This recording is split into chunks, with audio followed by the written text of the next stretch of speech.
Come in. Good morning, Mr. President. Good morning, Mr. Willard. General O'Rourke and Professor Foster are waiting downstairs. Well, send them up. Send them up. Can't afford to keep important people like that waiting now, can we, Mr. Willard? No, sir.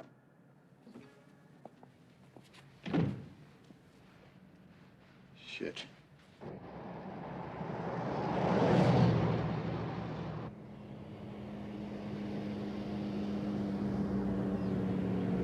Want me to pull over, Captain? Yeah, I guess you better.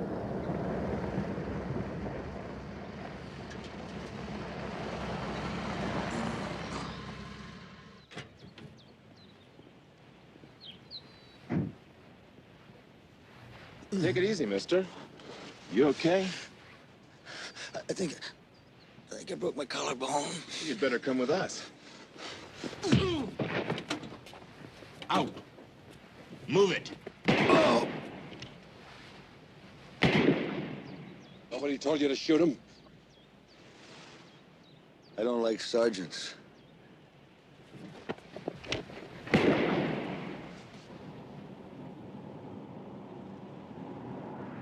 Conservative groups are pushing for the governor's ratification of this bill. Latest update on the prison breakout. The Montana State Highway Patrol has General? added 17 roadblocks. You care about the news? Search continues for more murders. Never in the between Montana wars. State Penitentiary Get some in Dearborn music. last night. One of the Right, convicts, sir. a former patient.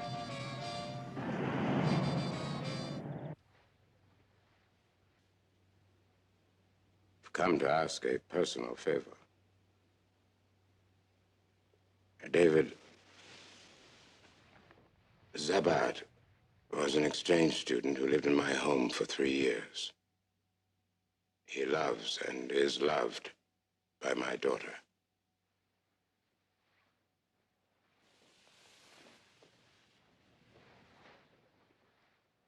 Jesus Christ. If he were my son, I could not love him more. I've come here to beg for his life. Zabat gunned down the head of a country. Sure, he killed a dictator. But how the hell can I put charity above the codes of all civilized nations? You're asking me to send a killer back to law school. I grant Zabat sanctuary. I give tacit approval to every dissident with a cause and a gun.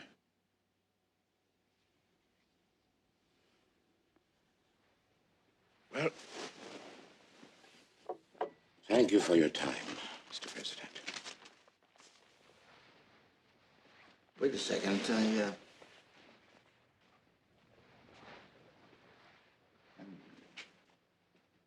Tell your daughter that. David.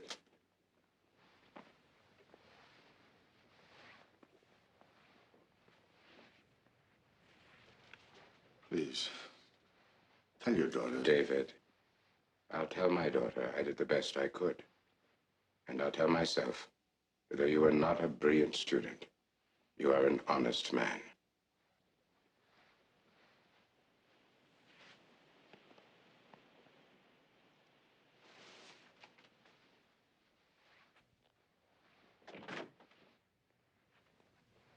Professor?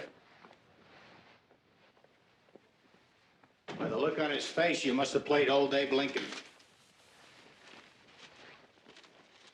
Obviously didn't tell him that we had to trade that kid for our air bases. 3 points. May I remind you that today is Sunday? Screw church. Rams over the Vikings.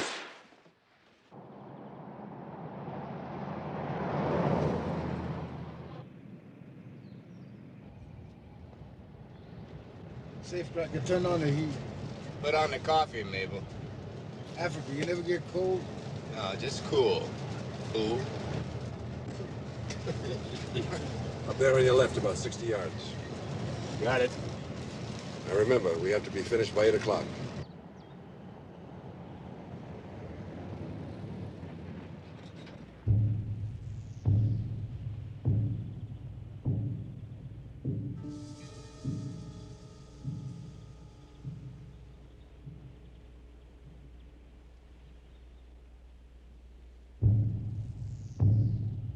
Kincaid, Roger F., Captain. Social Security number 076498765. Whitkin, Harry O., First Lieutenant. Social Security number 046543976. Check.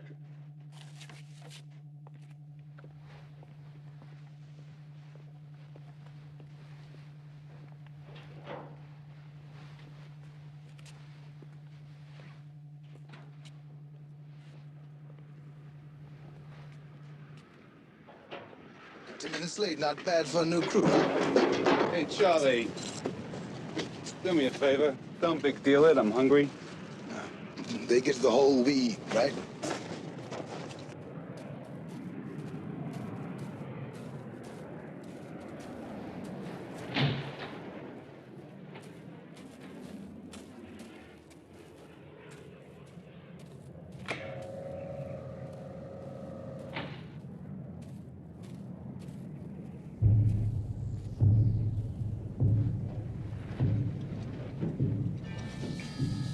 Place looks deserted. Never mind that, Augie. Just concentrate on that Social Security number. That goes for you too, Hoxie.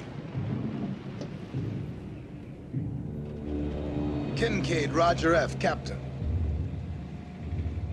Social Security number 076498765. Whitkin, Harry O., First Lieutenant.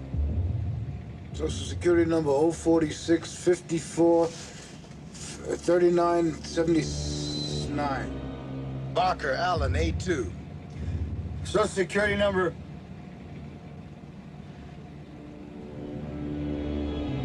119590073. Rams. Vikings.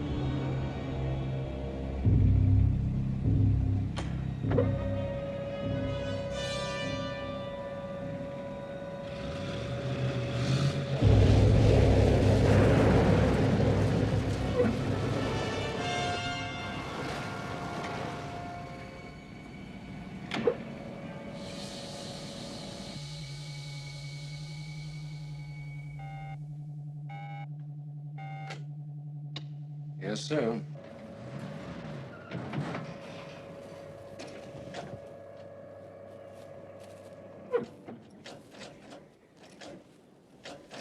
The damn thing won't start. Would you take the wheel, sir?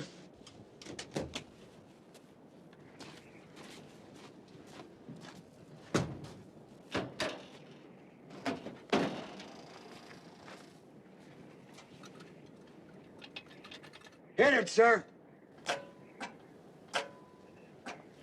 Shh. Motor pool pricks beat the meat all day. We'll have to push it in, sir.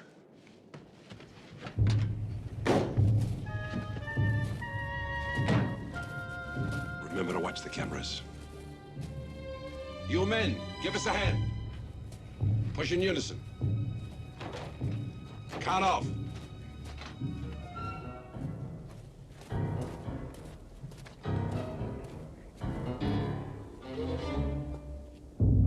Mendez, I think, sir. Come on, you guys, push. Hey, we're on gravel, fellas. Use those muscles. Come on, together now, push. We're trying, sir. Come on, push. We don't have your weight, sir.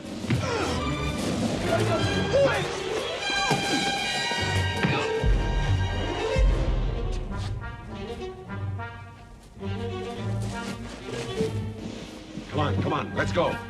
Hurry now.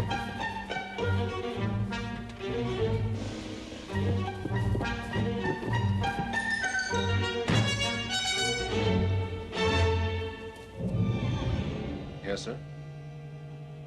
Yes, sir. Oh, yes, sir. I sent that over a week ago. Yes, sir. Yes, sir. Triplicate, yes, sir. Yes, sir. I'll ask him when he comes in, sir. Don't! Yes, sir.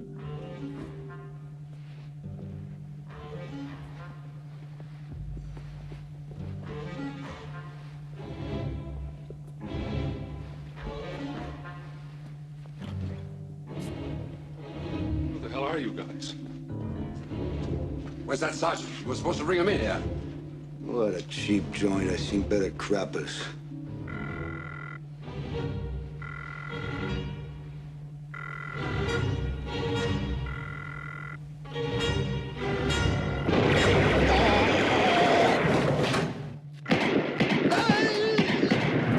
Son of a bitch, what the hell you do that for? I chose the wrong man for the job.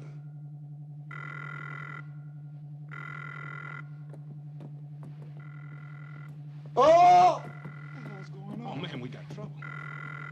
They're cooks. Lock them up down below. Get back to the biscuits.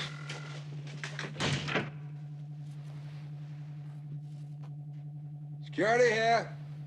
Anything wrong with that car? No, sir. Replacement missile combat crew, 962B, reporting for duty, sir. Affirmative, security. Put Captain Kincaid on the box for challenge. Right away, sir.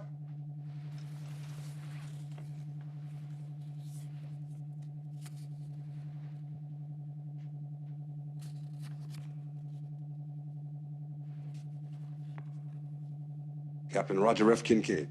Captain Kincaid, what is the password, please? Romeo. Second word. And. Third word?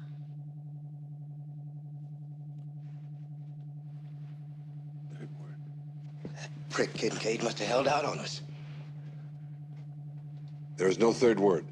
Repeat. Third word, please. There's no third word, sir. Repeat. Third word, please. No third word. I challenge you. Well? I challenge you. You are correct, Captain. No third word. Permission to come down. We're on our way down, sir. Lock them up down below with the others. And make it snappy. We've only got about 50 minutes.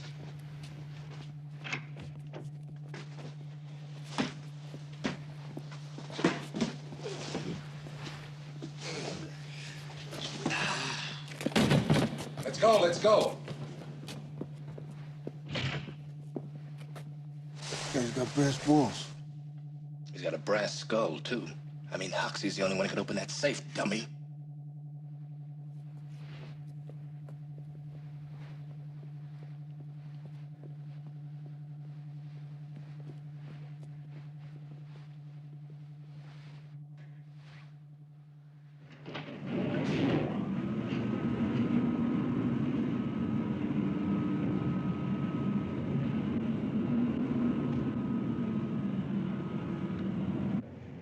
Who dreams up all this code stuff? Some one-star asshole with nothing better to do. Hey, look. Gonna be more of that code crap? Not before the 8 o'clock challenge. By that time, we'll be isolated and sitting in the catbird seat.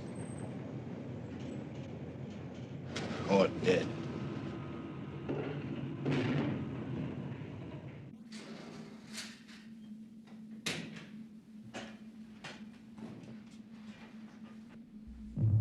Looks like the Holland Tunnel.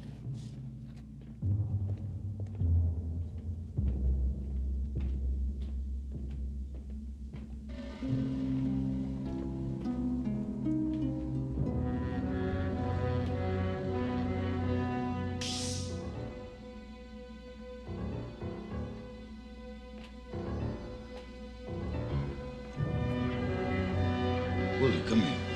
I told you not to call me Willie.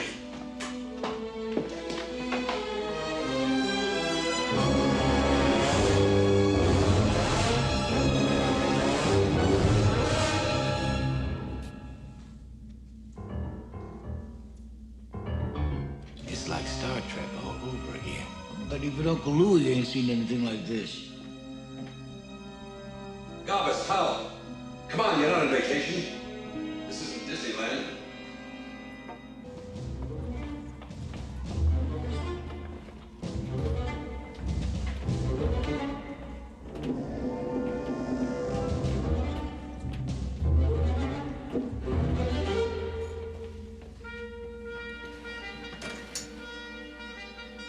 Kincaid and Whitkin, ready to enter Launch Control Center.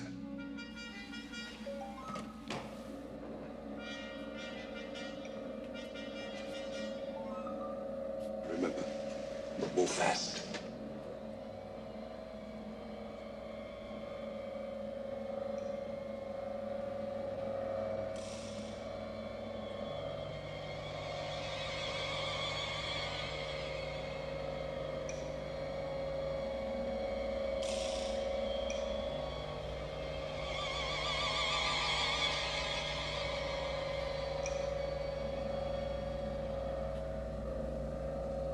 Hiya.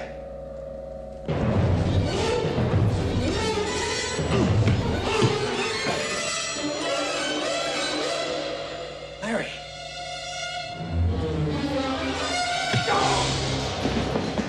Drag them into that dormitory. Lock the door. And pick up their weapons.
Board controls 9 Titan missiles. But the moment we prepare to launch, 4 boards at 4 different sites all around us will light up like Christmas trees. What the hell for? To keep some lunatics from starting World War III. Maybe that toolkit. What toolkit? Under the table. So what do? Get to the punchline, man. We isolate this board. We cut off all inhibitors and booby traps. Otherwise, we threaten nobody. So we disconnect them. What's the big deal? Big deal. The big deal is one mistake, and we really will be dead.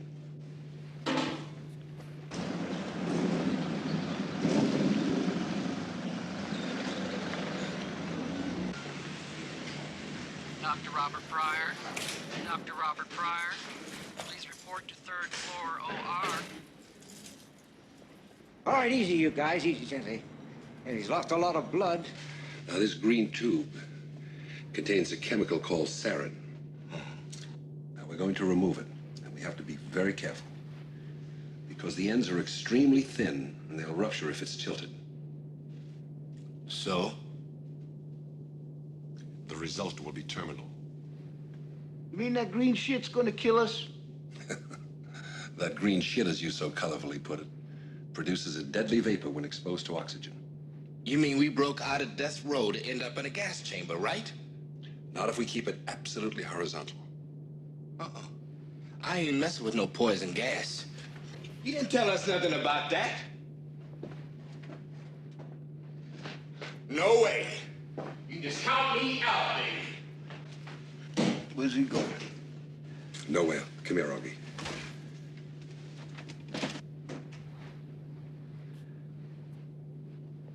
Hey, how do you get out of this goddamn coffin? Nobody gets out till this job is done. Now, come on back here. We've wasted enough time. Hey, listen, Generalissimo, I ain't in your fucking army. I earned my dishonorable discharge. Give me an Allen wrench. What size? 1/8 inch.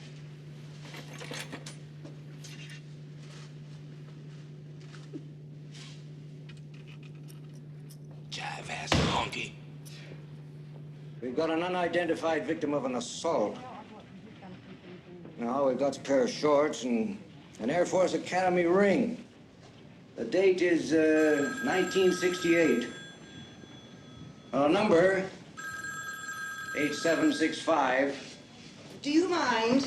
Yeah. Look, Yeah, well, I'll call you later. Yeah. You're very welcome. Yeah, I know. As soon as I get this last nut out, Augie, she'll be free. General, I got a funny Now, Augie, relax. Now, slide it gently toward me till it's in the clear. Till it's in the clear. Now, just easy. Keep your eye on that bubble. As long as it remains in the middle, we're okay. All right, bring it toward me. No. Now, wait, just hold it. Give me your left hand. You can't, I can. You gotta clear that stanchion. Augie, you've got to get your hands around to this side of the stanchion. Now, give me your left hand. Now, bring it around here. That's the. All right, now you got it. Now, release your right hand. I can't. I don't think this is gonna work. My hands won't listen. My fingers, they're stuck. Augie, let go. Augie. Oh. Now, Augie, take it easy. Don't freeze up now. I'm trying. Just let your right hand go. My right hand go. Augie, let your right hand go. No, Augie. Now, just hold everything. Now, let your right hand go. Let your right hand go. Ooh, I hate.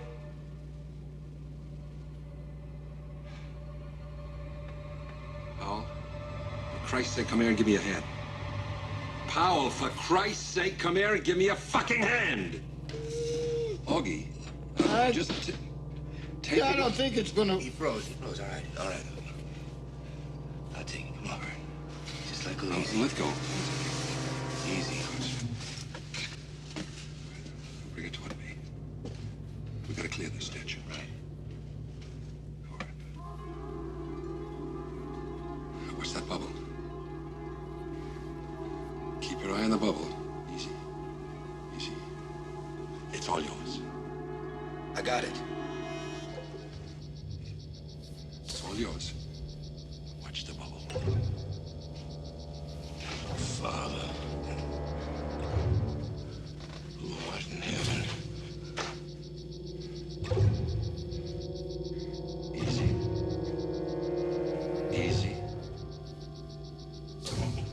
Easy. Beautiful.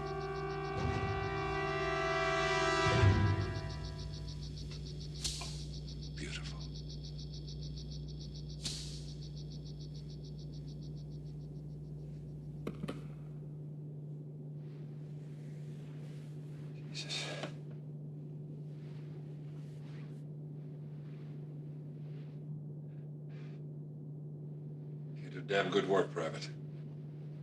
When they busted me, I was a corporal. You got that?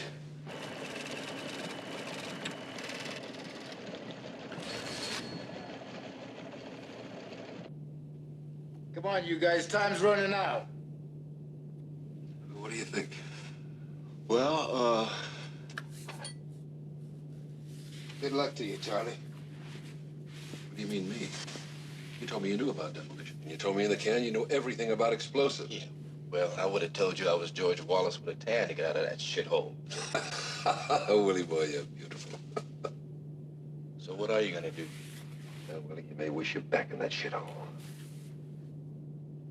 You say that to say what? Sachs, just like General Motors, they like to change their equipment every couple of years.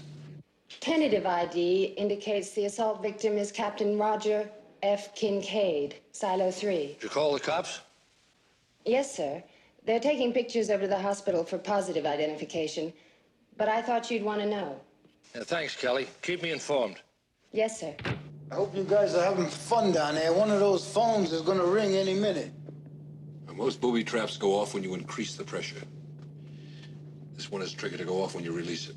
What's all the gab about? Let's get on with it.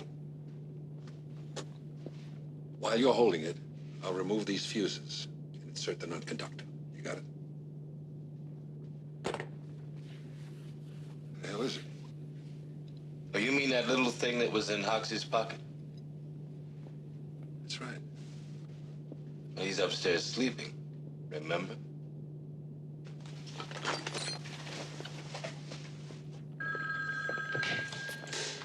General Stonecipher's office. Sergeant Shortland speaking. All done? This is Colonel Horn. Is he there?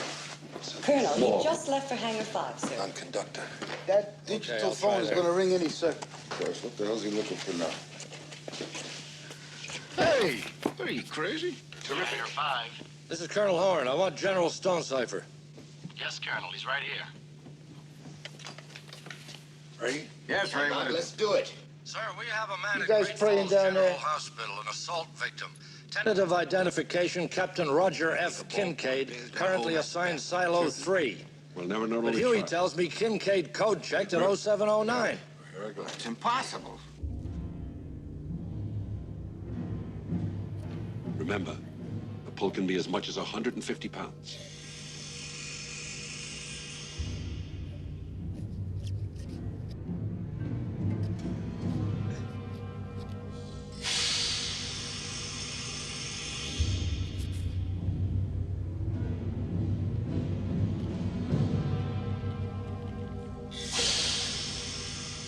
Only 30 seconds, you guys. Release it slowly.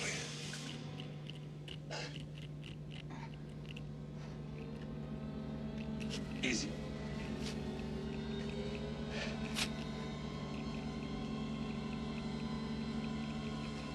Slowly.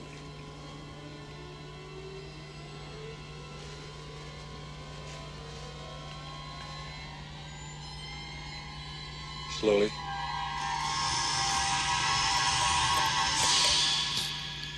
Holding. Let go.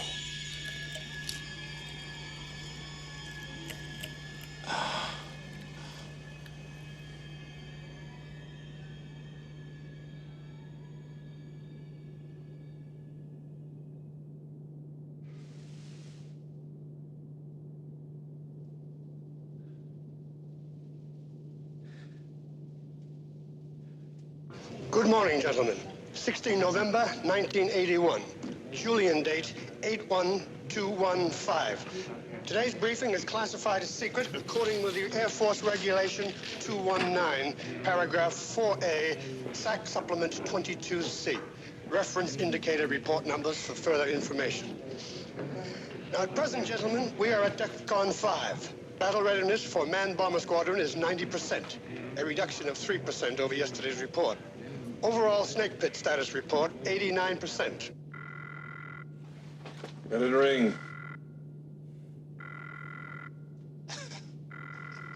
Well, what do you know? Aren't you ever good answer that?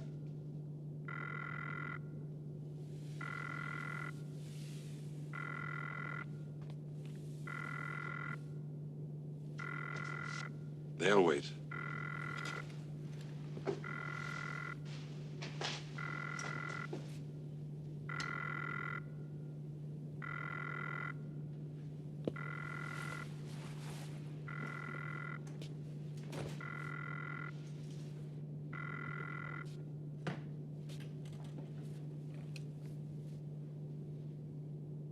Silo 3. This is touchdown. Give me the first word, please. Touchdown. Please connect me with your duty controller. Silo 3, who's... Touchdown, I gave you a direct order.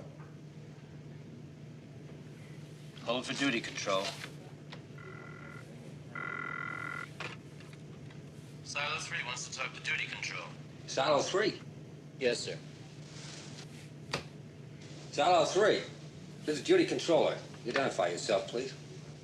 You will inform SingSac that Silo 3 is in hostile hands. I repeat, Silo 3 is in hostile hands. Look, whoever the hell you are, unauthorized use of telecommunications is forbidden. I suggest to you stop this nonsense. Right now. I want to talk with General Martin McKenzie, direct, private, and now. Look, this is your final warning. If you don't get off that phone, you are going to be in so much bloody trouble. I suggest... Who am I speaking with? Identify yourself. Colonel Alexander B. Franklin. Now, who the hell am I talking to? Colonel Franklin, this is Lawrence Dell, and we have taken control of Silo 3. You will inform McKenzie that we have knocked out his cutoffs and inhibitors, and we can now launch his 9 birds. I repeat, we have full launch control. First time I've ever seen him with a heart out. What do we do now?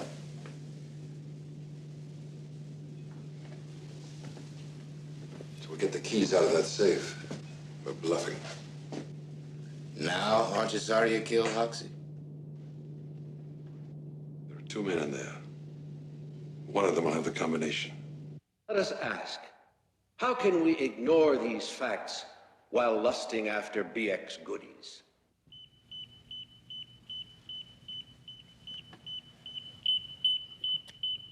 Let us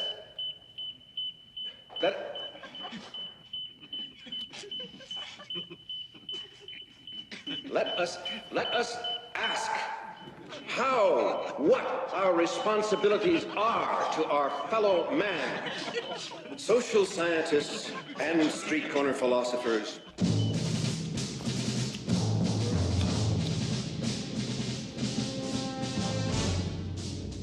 Urgent message from the duty controller, sir. Right. Mackenzie. This is Colonel Franklin, sir. We have rather a peculiar situation at Silo 3. I'm listening. General, I think we better get on the scrambler.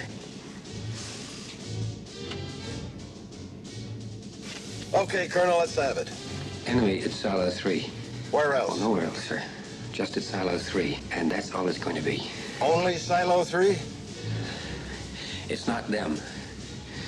General, I think you better get back to the CP as soon as you can. I'm on my way, Colonel. Open up, Alfie. Kick ass all the way. Right, sir.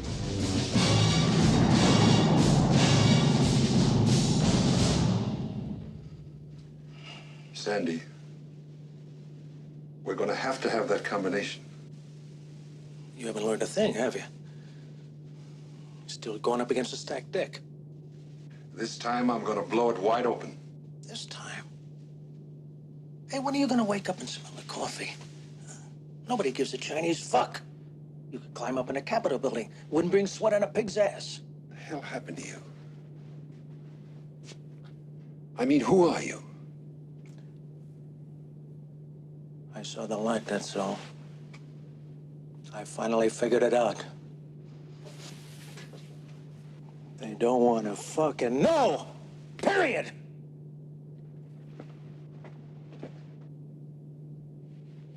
Sandy, if we can expose their true intentions, we can force They'll crucify you. That's what they'll do. I don't believe it.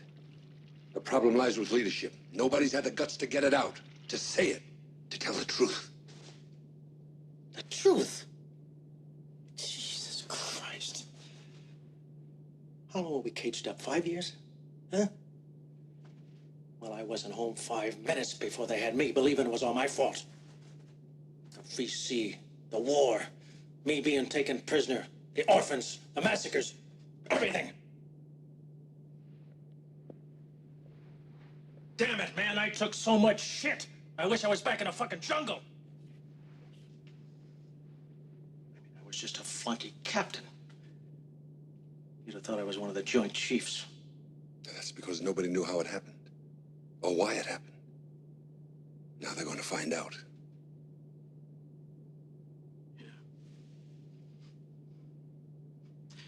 If you think that this crazy stunt of yours is going to change anything, you really are hopeless. So get out of here. Leave me alone.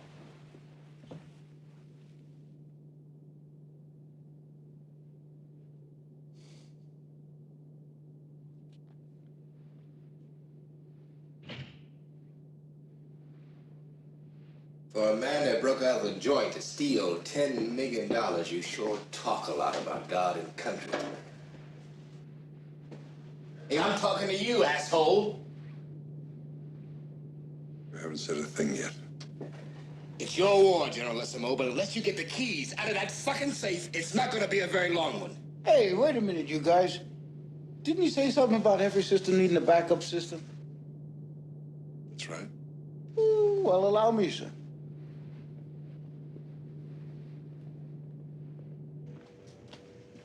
What the hell's going on? I think you better listen to this, General. Who am I speaking with? Identify yourself. Colonel Alexander B. Franklin. But who the hell am I talking to? Colonel Franklin, this is Lawrence Dell, and we have taken control of Silo 3. You will inform Mackenzie that we have knocked out his cutoffs and inhibitors, and we can now launch his 9 birds. I repeat, we have full launch control.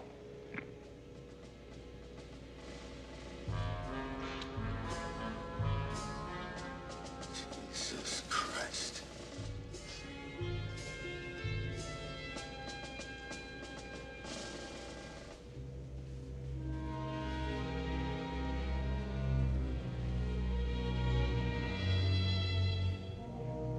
They did it, General. Don't ask me how, but they did it. Would you please check this back to computer control? That's impossible. Colonel, I have a limited tolerance for humor. Well, all the inhibitor cables have been severed. All fail-safe systems failed. That's gotta be bullshit. I have to contradict you, General, because it is a fact that Silo 3 is independent. And I suspect General Dell has unimpeded, irrevocable launch control. That's unbelievable. General Dell was an exceptional officer. Nobody in the Air Force knew our equipment better. And you know that, General. Yeah. I know that.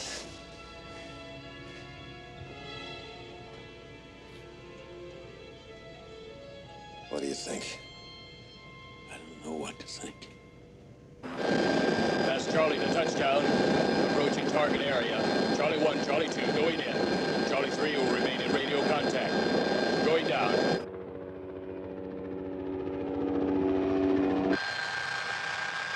Perimeter of the fence is visible. A car, sack pickup parked inside the compound.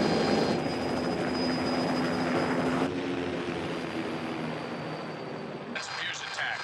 We're going down.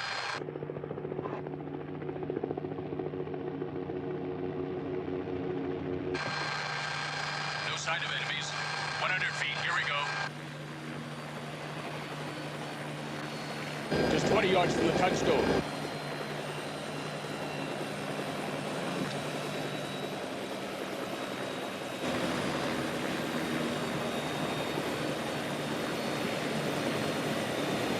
Attaboy. Everything by the book. You confirm my faith in the military. Well, what do you know, Jack Fox? I got the first team working today. And it's Sunday.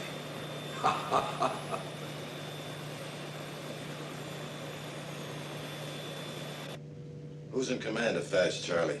Major Fox, sir. Tough son of a bitch. You'll be ready. Okay, you guys, get your ass moving. Predictable strategy. Tell him, Jack. Tell him we're definitely for real. You got the combination for that thing out there?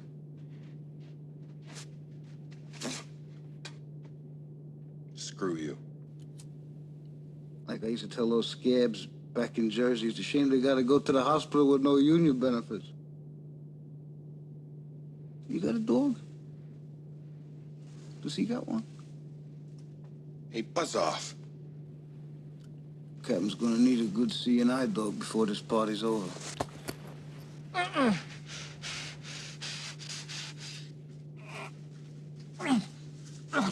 Louie, you keep your damn mouth shut, you hear me?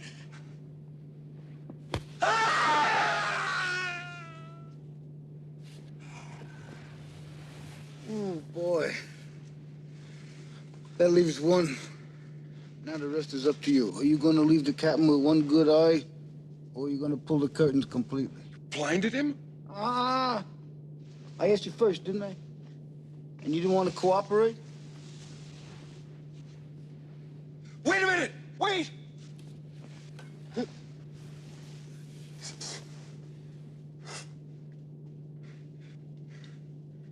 My dog tags. Okay. Dog tags. It's a combination. You know, you really are a nice fella. And you're a fucking animal. Now, what the fuck kind of attitude is that? Don't cry. Why, in a couple of days, your man's gonna be eyeballing all kinds of pussy. You see, Jersey just gave him a little shot in the shoulder. I tell you, man, you white boys sure ain't very streetwise. Hey, General, we got the combination. Well, well. We've got company upstairs.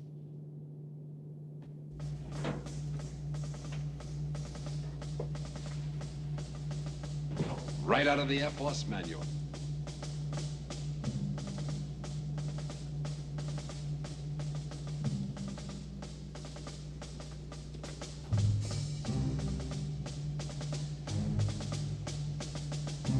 Don't forget to check out the pickup truck. That's it. I would estimate the phone will ring in less than a minute.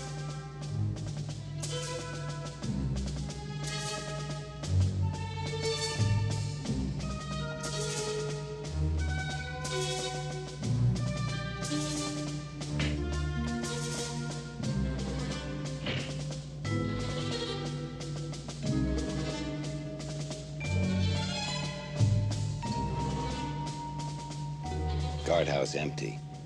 Except for 2 bodies. Merry Christmas.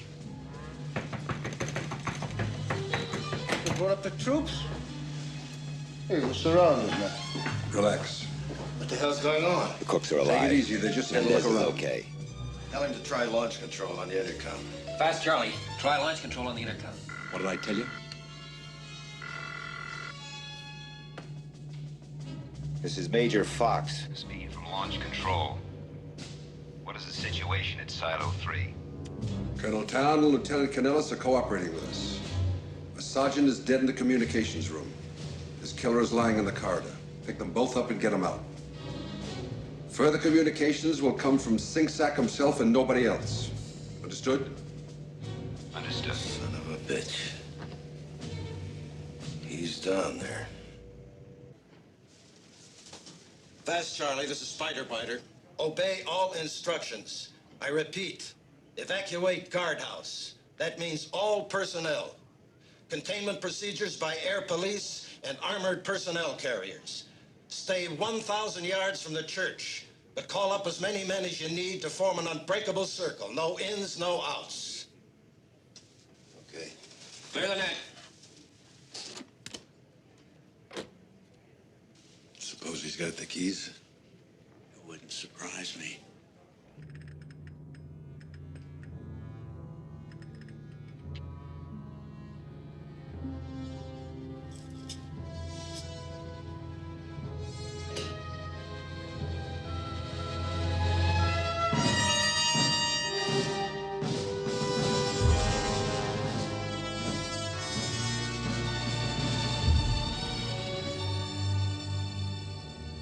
Gentlemen, we are now a superpower.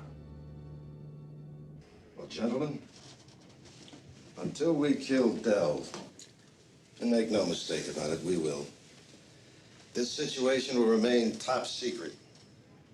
Only General Stonecipher at Malmstrom is to know what's happened.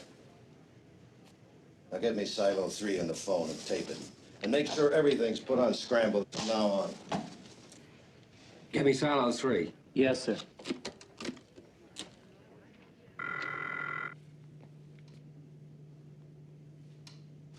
This is Mackenzie. Greetings, General. Dell, I can't believe a former general officer of the Air Force, no matter what the grievance, would humiliate the service. Mac, let's cut out this shit. We both know what these 9 birds can do. You've got exactly 1 hour to connect me with the old man. Now look, you lunatic son of a Lunatic bitch. in my book is defined as someone who buries the truth.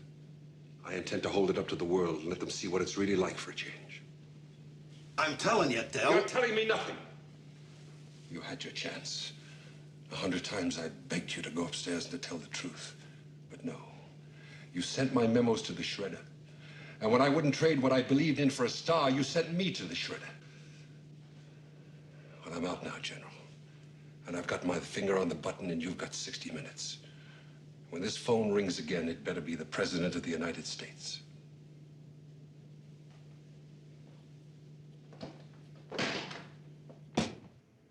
Well, what does he want? He wants to talk to the President. Passing situation, he drifts back. He looks, protected well. He fires come on. at the 44-yard line. He had his man open. Yes, President. The Secretary of Defense has just arrived. Magnificent crowd. Thank you. Ask him to come in, please. Yes, Mr. President. Okay, General. Pretend it's halftime. Don't forget the Chicago charm. Yeah. Morning, Mr. Secretary. So good of you to come. Please sit. You look very sharp on Meet the Press this morning, Mr. Secretary. With the football game on television, General, I'm humbled that you tuned in. See today's dispatch cartoon on us? How about some coffee? Too early for a drink? No, thank you. Mr. President, when you asked me to come down from Princeton to look after defense, as you quaintly put it, you didn't tell me I'd be working for Renfrew. If the rumors about my imminent departure are coming from him, I can handle it. But I will not be a member of your election team if I'm to be replaced after next November. In other words, Mr. President, if you're going to fire me, do it now. Mr. Secretary, I have no intention of firing you now or after the election. What I would like is for you and Renfrew to expedite the policy of this administration. What policy?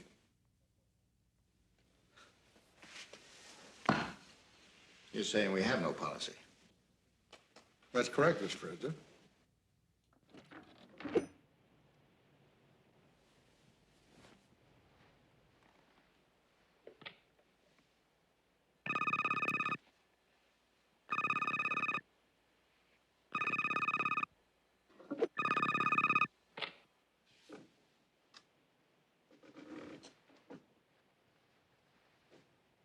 This is Stevens. Mr. President, this is General Mackenzie. We're on Scrambler. Yes, General. We have a crisis situation at one of our missile centers, sir. I'm listening. 3 escaped convicts, led by a former general in the Air Force, Lawrence Dell. Wait a minute.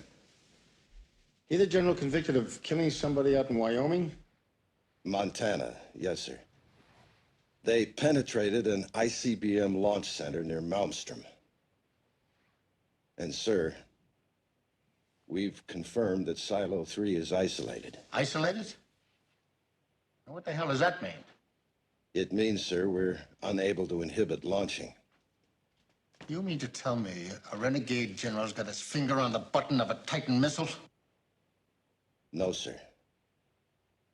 The button can launch 9 Titan missiles. Jesus Christ, Mackenzie, what the hell are you guys doing out there? Don't those missiles have atomic warheads? Yes, sir. Titan's our first line of defense. How in the hell does some joker walk into a top-secret installation and get control of the most sophisticated weapon system in the world? Now, you want to try to explain that, General? Lawrence Dell is no joker, Mr. President. He was on my staff for 2 years. He was one of the primary designers of Malmstrom's missile installation. Where are these missiles aimed, General? I don't know, Mr. President. You don't know? All target areas are classified, sir, known only to you, the Joint Chiefs, and the National Security Council. Now, take a guess, General. Well, I would assume, sir, the target areas are somewhere in the Soviet Union. Have you, talked to this Dell character since he assumed control of, Silo 3. Yes, sir, I have. He told me that if he didn't talk to you in 58 minutes, he was prepared to launch. Did he say anything else? He had a number of things to say, Mr. President. I can send you a transcription in a matter of seconds. General, I'm going to ask a straight question. I want a straight answer. Yes, sir? Is there any way to talk those bastards out of that missile silo without endangering the entire world? No, sir. Second question. You said General Dell was on your staff. You must know him pretty well. Do you think it would be possible for me to, well, let's say, negotiate successfully with him? Well, sir, I've watched you turn swords into plowshares on TV. But in this situation, I wouldn't count on it. I appreciate your candor, General Mackenzie. Oh, there's one more thing, Mr. President. In order to launch, 2 keys must be turned simultaneously. These keys are locked in a wall safe. We have no way of confirming that Dell has opened this safe. What's your opinion, General? Well, those boys in Silo 3 are the best we have, Mr. President. I don't think they'd crack. No, sir. I think the son of a bitch is bluffing all the way. You better be right, General.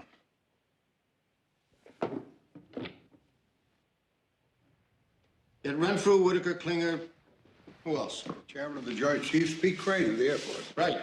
Tell him to come in by the tunnel from the executive office building. It'll be less conspicuous. Yes, sir.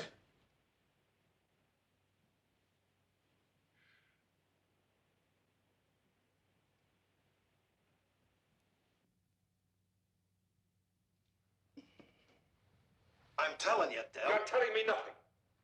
You had your chance. 100 times I begged you to go upstairs and to tell the truth. But no. You sent my memos to the shredder. And when I wouldn't trade what I believed in for a star, you sent me to the shredder. Well, I'm out now, General. And I've got my finger on the button, and you've got 60 minutes. When this phone rings again, it better be the President of the United States. Anyone want a replay? Once is enough. I think we got Mr. President. No, stay seated, gentlemen. Thanks for coming in by the servants' quarters. Somebody once said that the curiosity of the White House press corps is exceeded only by their treachery. Now, it's my decision to bypass the National Security Council. We must take every precaution to prevent the possibility that the Russians might learn what's going on. Now, there are endless considerations. Legal, diplomatic, and moral. And I think we can assume it's a simple case of extortion. Mr. President, extortion is never simple. I stand corrected. Sophisticated extortion. Well, the United States government can't do business with murderers. That's not true, Arthur, and it never has been true. When it's to our advantage. We have the most cordial relations with a wide variety of undesirables. Well, who is this Dell character? The CIA has never even heard of him. Well, you all have a summary of his service record. General Crane? He was in the Air Force, wasn't he? Can you shed any light on this man?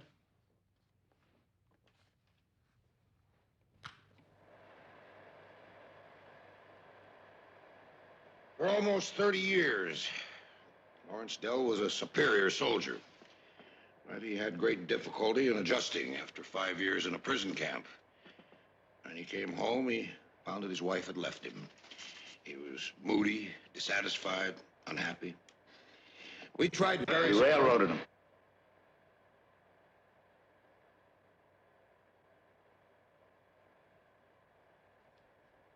We what?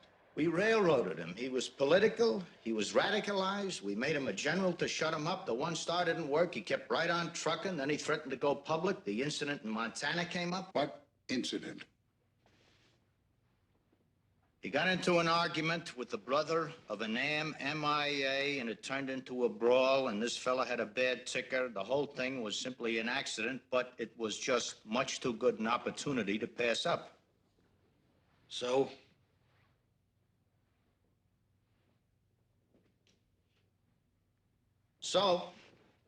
we threw the book at him. 30 years to life. It happened a long time before we arrived, Mr. President. Most regrettable, Mr. President, but in the interest of the service. I don't think you can avoid it, Mr. President. You must talk to him. Anybody disagree?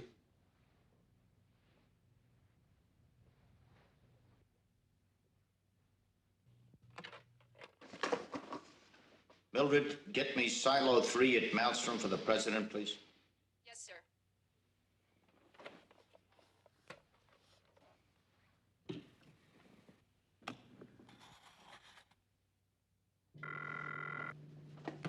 Yeah, who's called?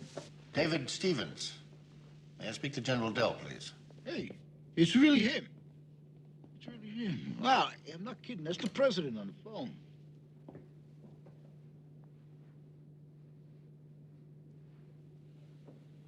Mr. President, this is a great honor. Thank you, General. I don't mind saying you've got us over a barrel, but I'm sure we can work it out in a reasonable fashion. I understand you've been a victim of tragic circumstances. Mr. President, let me clear the air.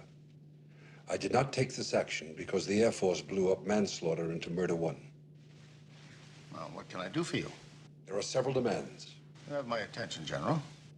First, for the men with me, $10 million in small denominations. And second? Transportation to a country of our choice. How? Air Force One. Is that all? And to make certain we arrive safely, a hostage. Who do you have in mind? You, Mr. President.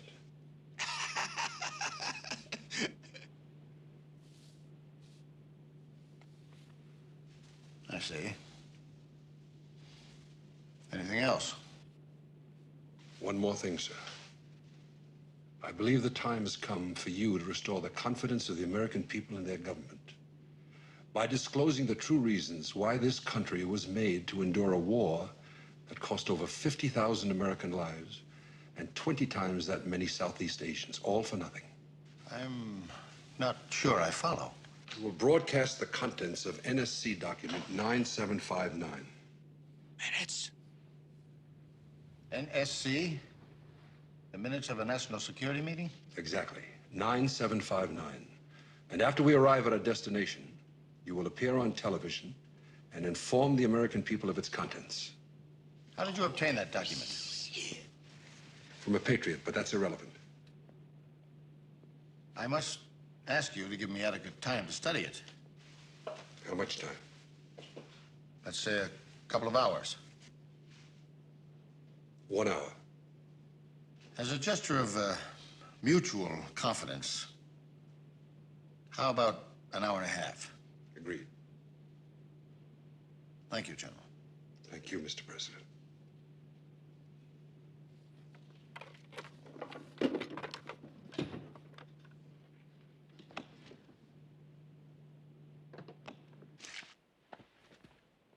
That rhetoric, he could be elected governor in 10 states. Have Stoney put all units on combat alert. And move in a command trailer for me outside video range of Silo 3. And I want direct lines to the White House, here, Malmstrom, and Silo 3.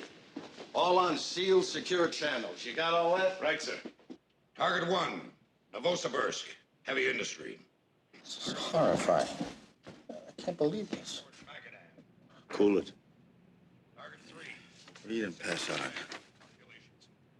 Gentlemen, until all of us have finished reading this document, any further discussion is irrelevant. Page 4, read and pass on. Well, gentlemen, those are the targets for Silo 3.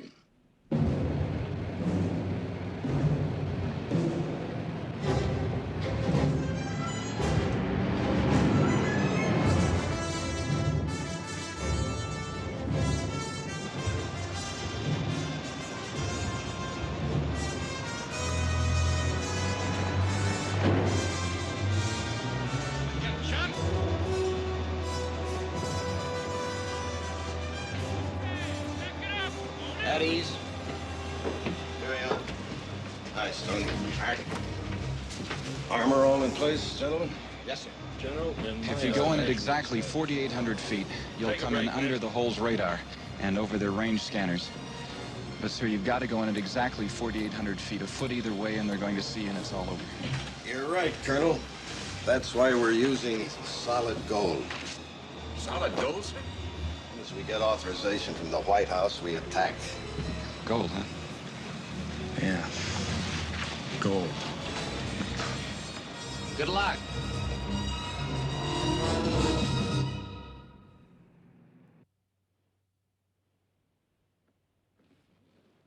Mr. President? Mr. President?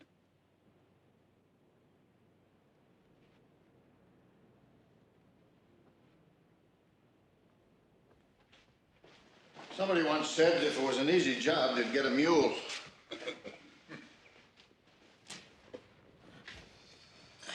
I hope that each of you will express yourself freely. Nothing said by anybody will ever get outside this room. I really mean that. Mike? Thought it might be some military blunder or a relatively unimportant axe that Dell was grinding, but this, Christ. General Crane? Well, it makes us look like idiots. I'll take that back. You can live with idiots. It makes all the military look criminally negligent. How will our people respond? Could they take a jolt like this? I don't know. I really don't know. Ralph? Now, the CIA feels that such disclosures would be disastrous.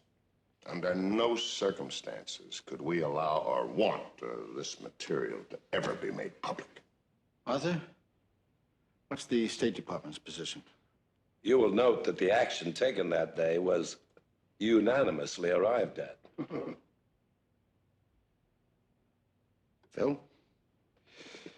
I've been in the Corps all my life. I came up through the ranks. I've seen other men arise to splendor in peace and war. I believe this country's great enough to survive the truth. And maybe, just maybe, this could be our last opportunity to trust our people. Thank you. Zach, what's on your mind? Listening to Phil, I was touched. Maybe we could do it under different circumstances, with more preparation. But to broadcast this with a gun to your head, Mr. President, that'd be a tragic mistake. O'Rourke, it's me, Mike. Let me talk to Pete. Yes, sir.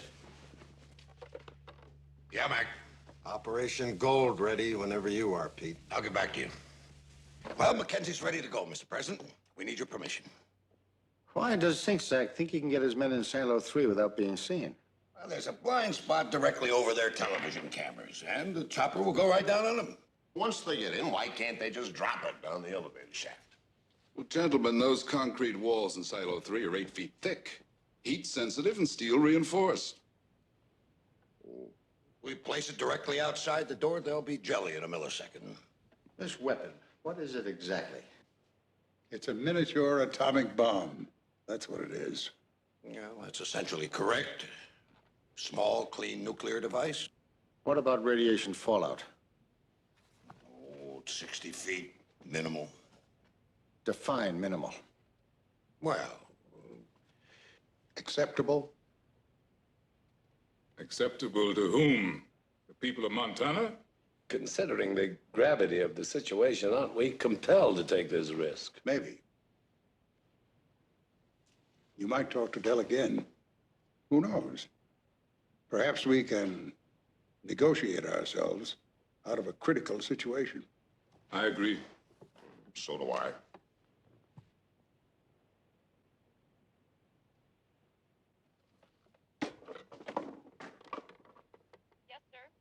Mildred, get me General Mackenzie at the command post at Maelstrom for General Crane, please.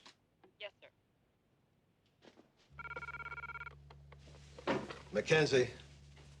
Hold up Operation Goldmac. Pete, for Christ's sake. General Mackenzie! Yes, sir. Now get Silo 3 again for the president, please. Right away, sir. Silo 3, Dell speaking. This is David Stevens.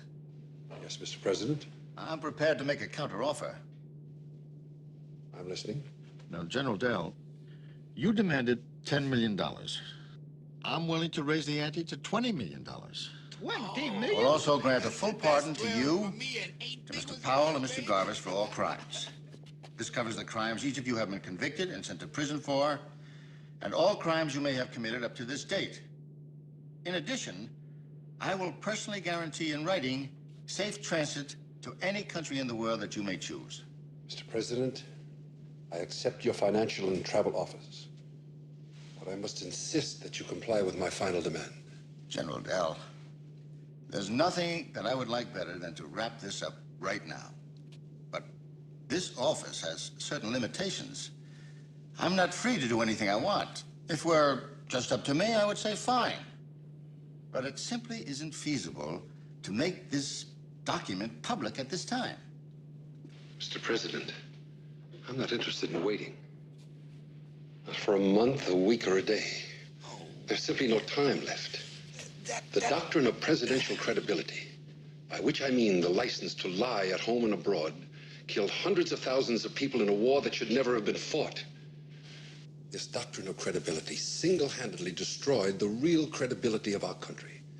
Instead of making us stronger, it presented us as incompetent, indecisive, helpless, to say nothing of dishonest.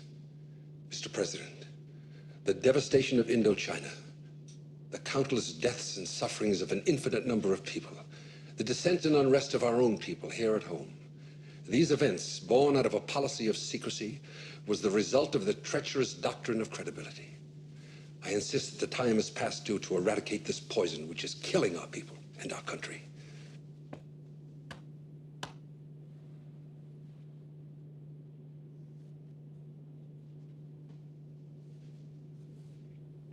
You,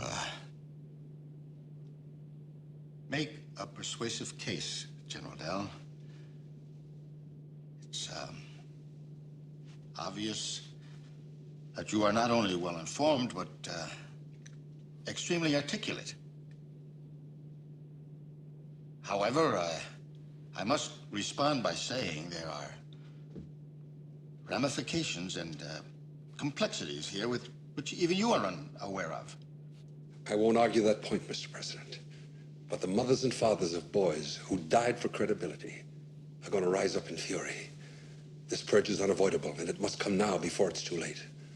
I'm sorry, Mr. President, but this item is non-negotiable.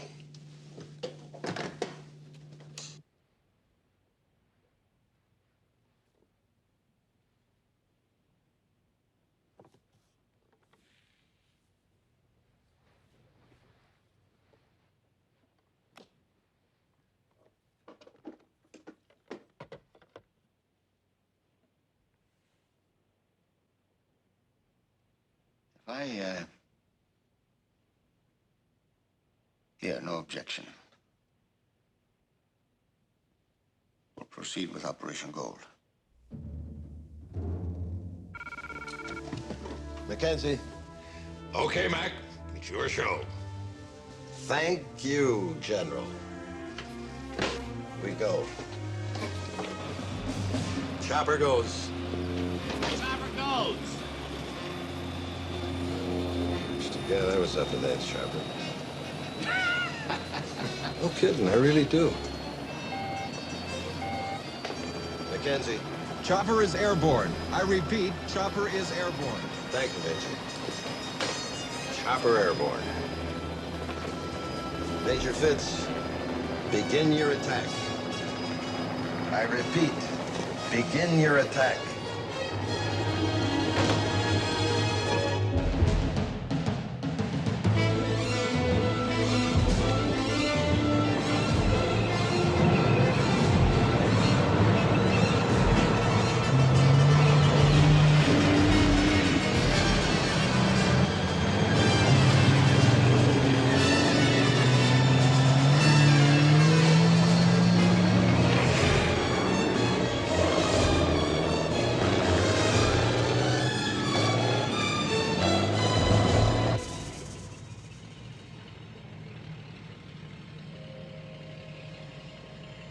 President's talking 20 million bucks, and this guy's talking about changing. You get what you want, and I'll get what I want. Oh, fuck you and the flag, man. I ain't interested in that shit. General, look, be reasonable, huh? Didn't you hear what he had to say? You don't give a rat's ass about the money. We won. Let me make one thing clear to you, men. Either we're all going out winners, or we're not going out at all. Understood?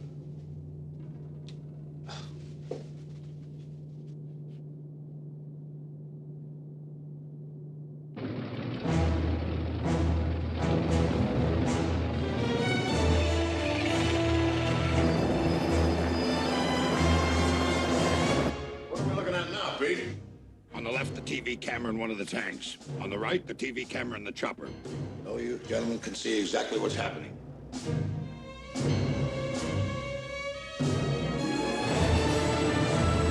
That's right.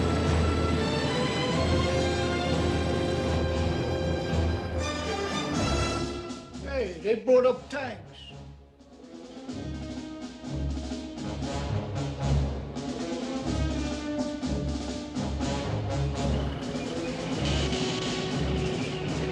How's that for your presidential credibility? It looks like General Patton coming down first. They're gonna blow us up now.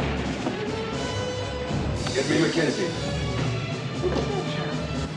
Now it's like we're on the 50-yard line. Hell, we're in the middle of this game. Unbelievable.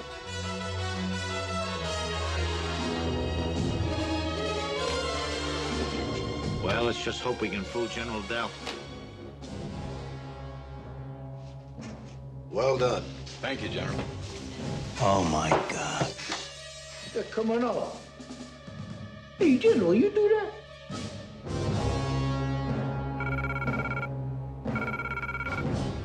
Red phone, Silo 3. Mackenzie. Mackenzie? You miserable son of a bitch. What's the matter, Dell? What the hell are you doing? Are you crazy? I don't know what the hell you're talking about. I'm talking about 10 APCs in a TV tank rolling across that front yard. Mackenzie at Maelstrom. Mackenzie. Max, for Christ's sake, take a look. He's got the keys. Come on, take it easy. I tell you, he's bluffing. He doesn't need the keys to open, only to launch. What? Mackenzie's right. Hold no on, keys will to you, open. Dell? I'm in Omaha. I don't know what those idiots are doing up in Montana. I've got Malmstrom on the other line. Give me a chance to find out what's going on. You're a goddamn liar. Cease attack. I repeat, cease attack.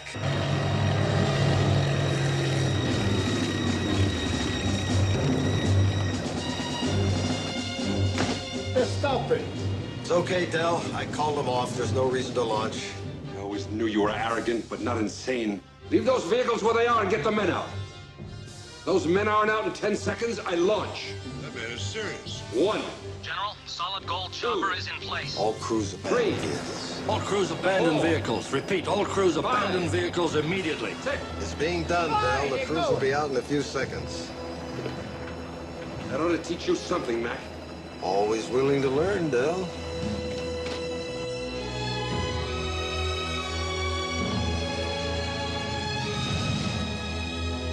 They're terracing! Come on! Oh, I thought I was gonna piss in my pants. 150 guys against 3. No! General Dell, I'm with you. Forget Powell. General, Operation Gold proceeding according to plan. Troops are running to the woods. Perfect, Major. As soon as our men hit the trees, conclude your descent from chopper.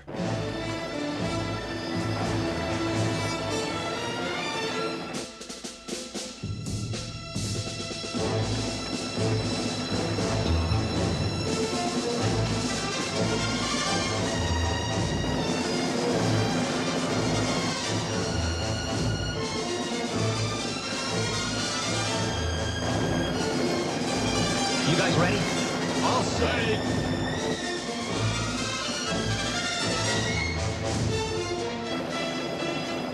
Let's go.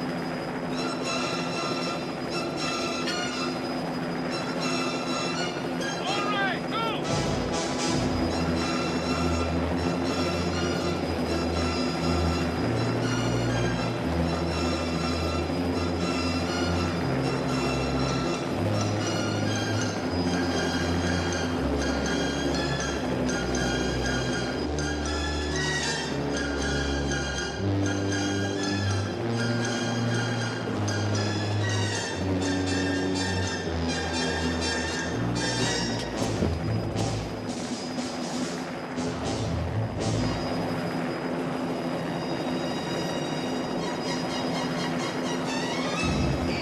Take it easy.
Sure, it's easy with that bus.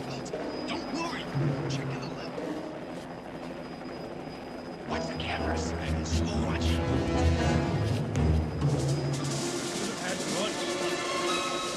Here it comes again. Heads there. And watch the level on the bars. Okay, let's go, let's go, let's go. We're running late.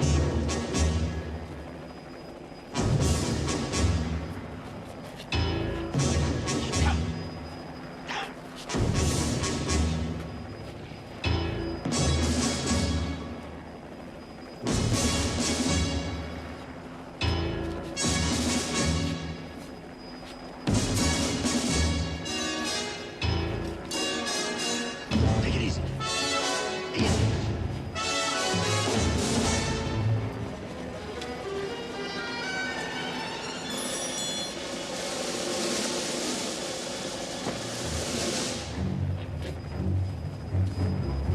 Watch those steps. You're gonna trip. Turn it. It's leaning. Christ's sakes, let's get inside.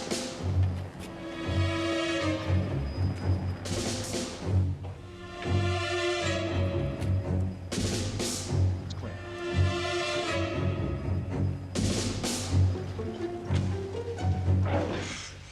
Well, at least they got in safely. First half worked. The beginning of the end of mankind. In graphic black and white. come on, heads up. Okay, once we leave this place, there'll be as little conversation as possible. So if anybody wants to make a speech, this is the place, okay? What's the matter with you guys? The funeral's called off. Why? Let's go, huh? What are you doing, sleeping at Why bring up the tents? Let's go. Let's have those harnesses. Do not use them. A diversionary attack, huh? You good? Divert us from what? Maybe that tank jockey jumped off on his own. I bet they kick his ass real good. Preparing to descend, sir. They're beginning their descent down the elevator shaft. They're beginning their descent down the elevator shaft. Tell them to hold all incoming calls. Hold all incoming calls.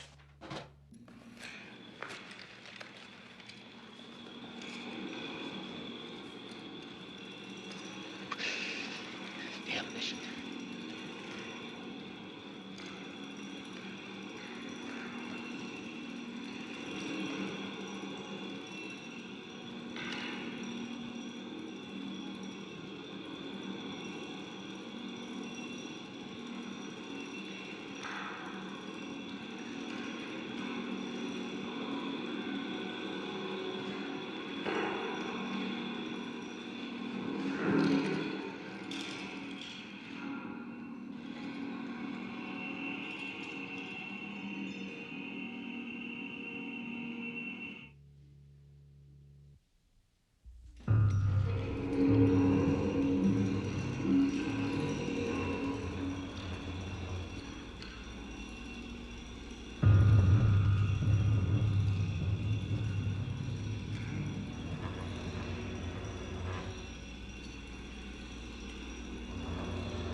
Watch that gate, Willie. Come on, you're bouncing against it. Watch it. That's...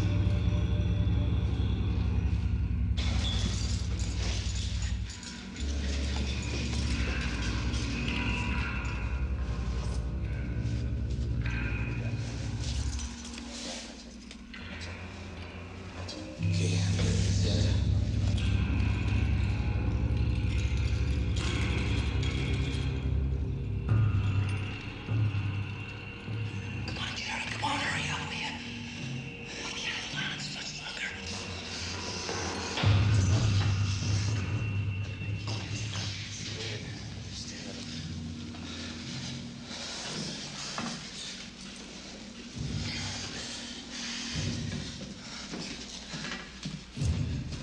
Straight down. That mother level. Yeah, okay. Bubbles look good. Okay. How's your feet? Fine. Okay. Now lay them in. You good? Yeah, Cameraman, enter.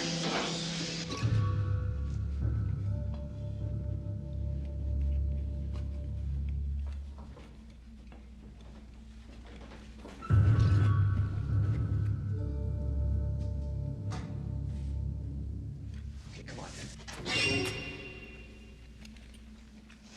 Come on, hang on. No. Okay, let her go. Let her go. Let her go.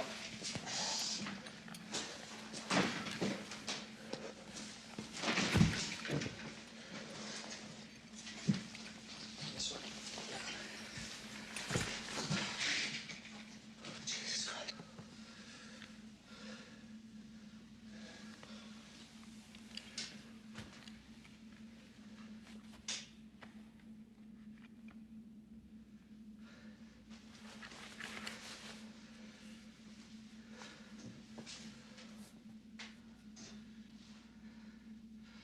Descent completed, sir. We're starting down the tunnel now. They are now in the outer control room. Descent is now complete. You're now in the outer control room. Get easy. These goddamn TV controls probably don't even work. Okay. Come on, you're shaking the box. I'm not shaking it. You're shaking it. Can't even gauge. They can't hear us, can they? Kidding.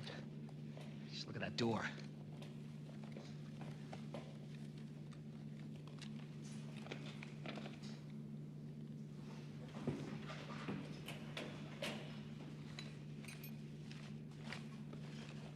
the door now, sir.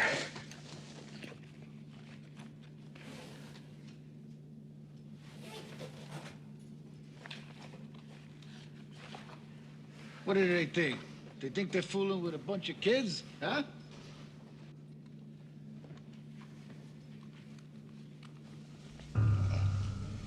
There's no way in without being seen. Maybe they're convinced we mean business. They're up to something. Feel it. Floor slopes. Maybe I can fix it.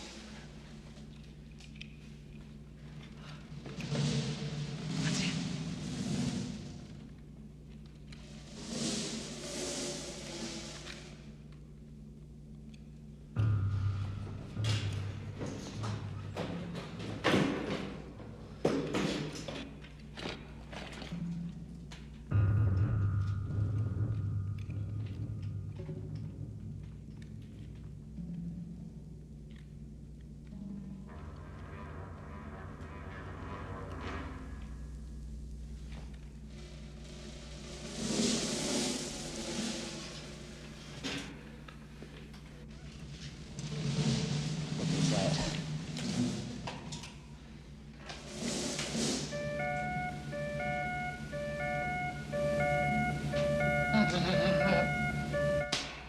Detonator ready.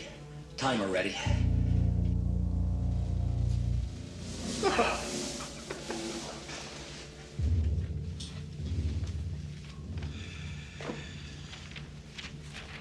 Do you read me, sir?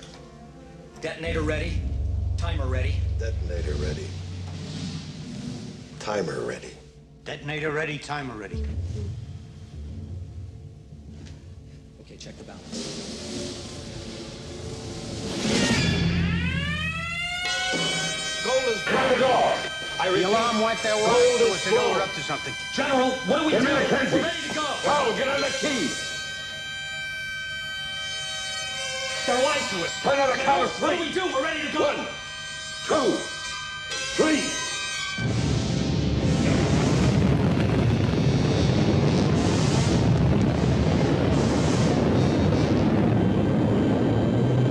What the hell is that? Seconds and counting. 60 seconds permitting the fire. Mackenzie! I repeat, We've launched! request Turn off that fucking siren! The ball wants 55 seconds and counting!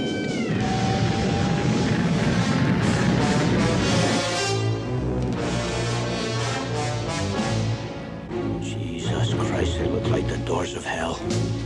I never thought it would end like this. Well, you asshole. Dell's bluffing, huh? He doesn't have the keys, huh? He can't launch, huh? Well, look again, Mackenzie, and tell me those aren't fucking missiles. General Mackenzie, what do we do? request permission to go. God damn it, they can do it. Hold on, boy. God damn it, stay right where you are. Mackenzie wants permission to fire, Mr. President. Mike, are you there? Here, General.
God damn it, Mike, give me the order.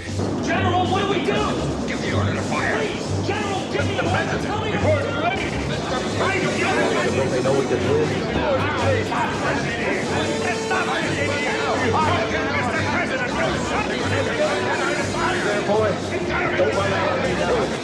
21, 30, 29, 28, good, 27, Mike, 26. permission to 25. 24. 23. 22. 21. David. 20. Mike. 19. Before it's too late. 17. 16. Please. 15. 14. Kenzie, this is the president. 13. Get those men out. 12. Don't fire. 11. You hear me? 10. They're out, Del. They're out.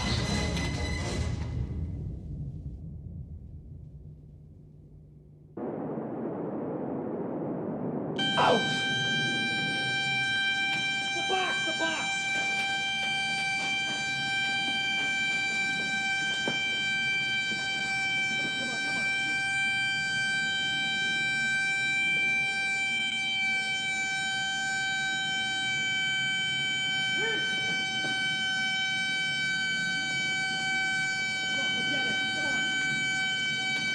Come on, let's go! Let's go!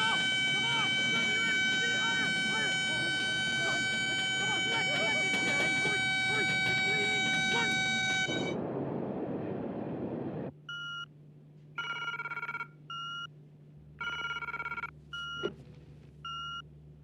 Kenzie, countdown stopped at 8. Next time they go.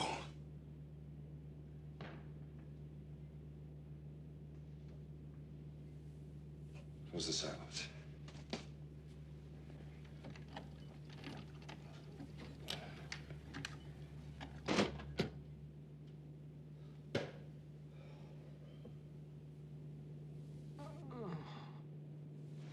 Drag her in the other room. Tie him up.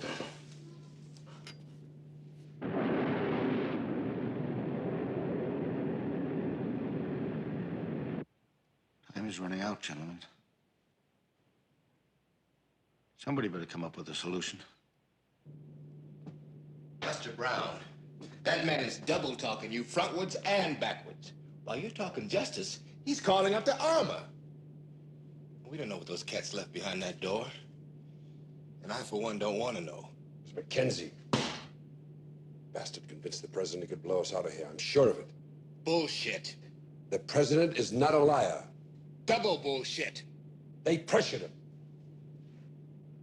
The military always thinks they can solve everything with firepower.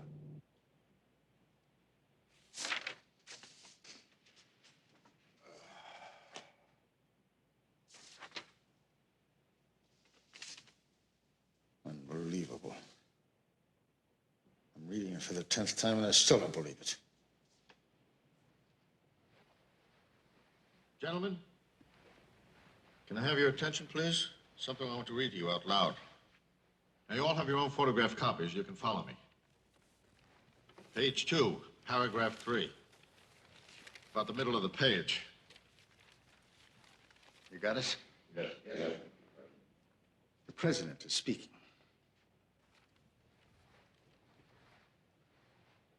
Are you gentlemen telling me that more boys are going to die? The response is yes. Again, the president. And these deaths will be totally in vain. Again, the response is yes. Again, the president. No territory will be gained. There's no hope of winning. And we have no chance of defeating the enemy. The response is yes. And now we come to the big one. The president says, and I quote, "You men are telling me that the objective of this war is to demonstrate to the Russians a brutal national will. That we have the willingness to inflict and suffer untold punishment. That no matter what the cost in American blood, we would perpetuate a theatrical Holocaust. And all for credibility. Gentlemen, let me tell you right now, if this was the attitude of the American leadership in this country, then I don't...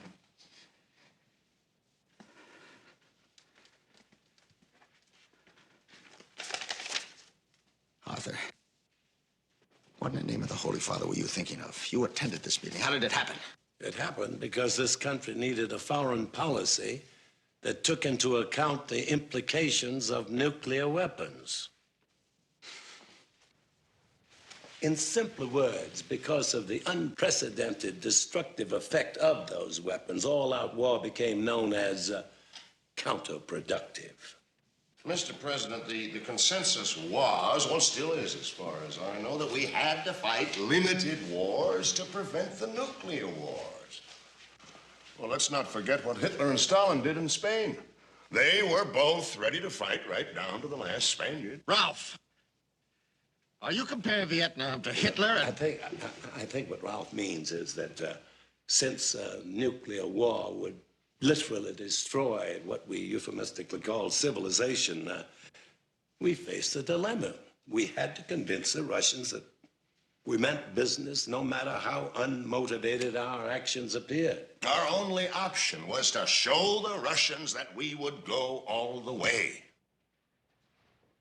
Didn't anybody ever express the opinion that such a posture was not only immoral, but homicidal, to say nothing of suicidal? And that, Mr. President, is blood over the dam. So, we killed and maimed over 1 million people. Not for military, territorial, or diplomatic reasons, but to prove we're totally inhuman. Not exactly, Mr. President. The objective was to prove that we were capable of inhuman acts. Thank you, Arthur, for that fine distinction. Well, hoping, of course, that this knowledge would inhibit the Russians' plans for world takeover. I see. Mr. President, you mustn't take this personally. We were forced into this with the Soviet Union. It's a game. They play the game, we play the game. It's the way business has been conducted since, what, 1945? All presidents have had to do it. Their missiles removed from Cuba, we pull ours out of Turkey. Well, that's terrific, Ralph. That's just great. So I'll just get up on national television and tell the American people it's all cold, calculated gamesmanship.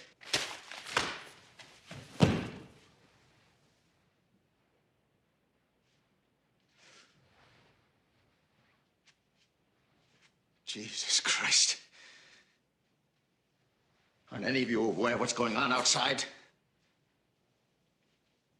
This country still hasn't recovered from Vietnam. It ripped us apart. Soldiers died fighting it. Kids died protesting it. And what am I supposed to do next time? Get up on TV and tell them it's all a PR gimmick? To prove to our friends in Moscow that I'm capable of pushing the nuclear button if they push me?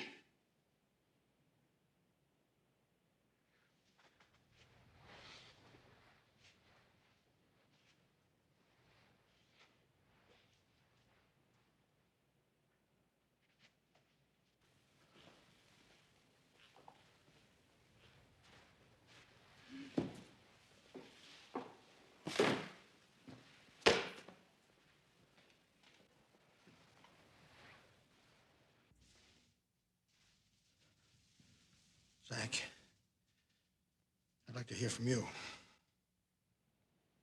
Well, Mr. President, we've had nuclear weapons for over 35 years now. And in all that time, we've never had a comprehensive policy governing their use. Neither of the Russians, Chinese, French, Israelis, or anybody else. The world has simply never dealt with this explosive problem. It's a dilemma without a solution, a paradox without an answer. I certainly don't have one. If I did, I'd be living here and you'd be running the Defense Department.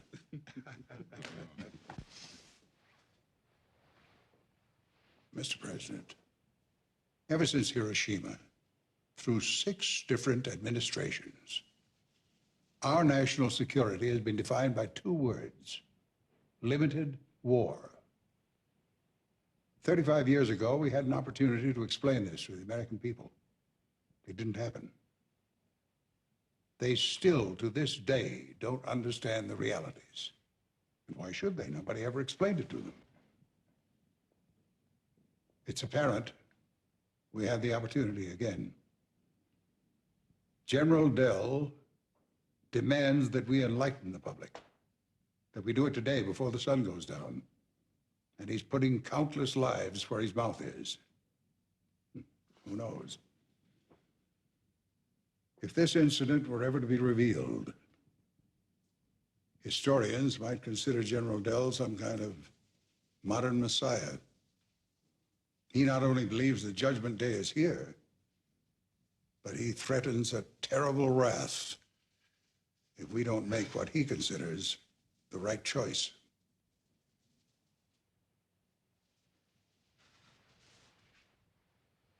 Do you think he's right? I mean, correct in how he perceives the world. He may very well be. But this is hardly the moment for me to either preach open government or to lobby for the imperial presidency. Thank you, sir.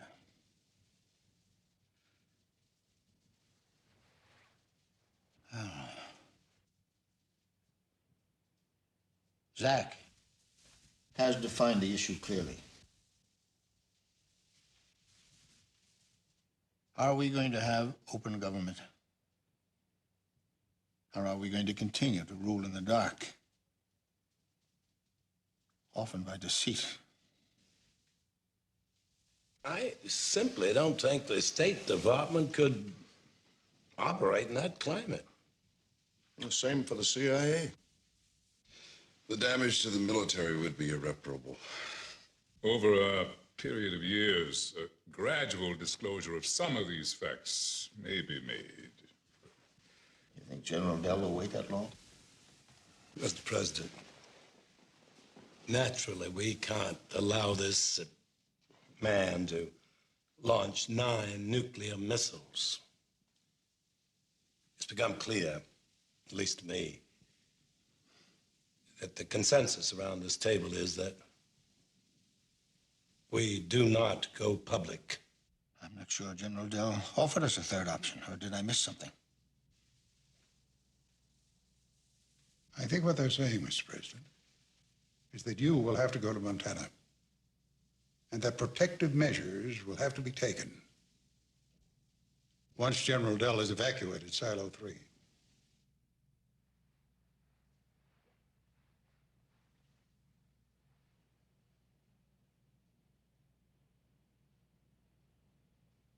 You're saying if a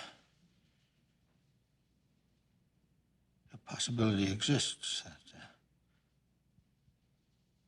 what you're saying is if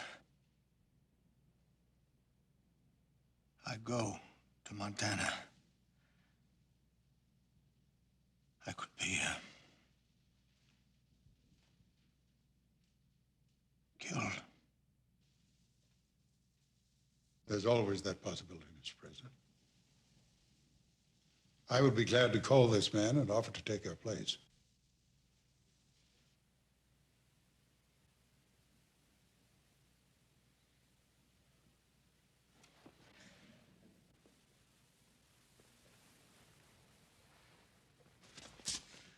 Well, that's outrageous! Gentlemen, I've no intention of being sacrificed for the sins of others, period!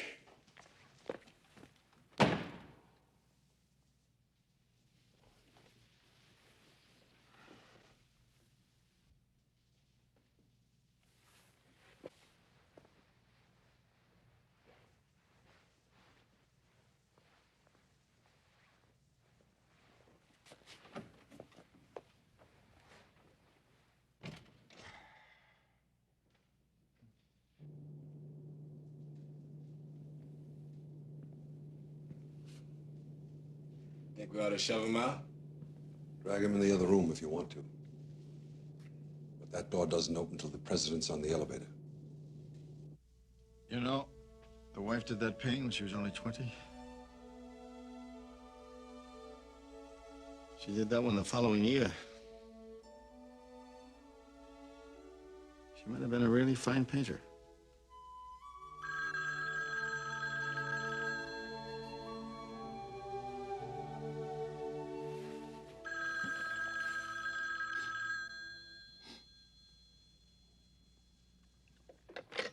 O'Rourke.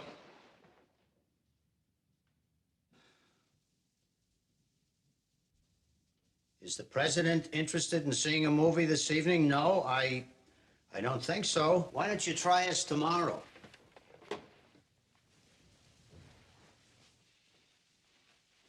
They got a great murder mystery. You want to see it? No, right now I'm thinking about my own murder. No, I don't think so. Why don't you try us tomorrow night? What makes you think I'll be twitching tomorrow night? Because you were born lucky, that's why. Oh, right on, as my daughter says. Hey, now that's my drink. You make your own fucking drink. Come on. You got elected, didn't you? Tell me that wasn't luck. A lousy convention hadn't dead luck, you'd still be living on Lake Michigan instead of the Potomac River. Oh, come on, that's history.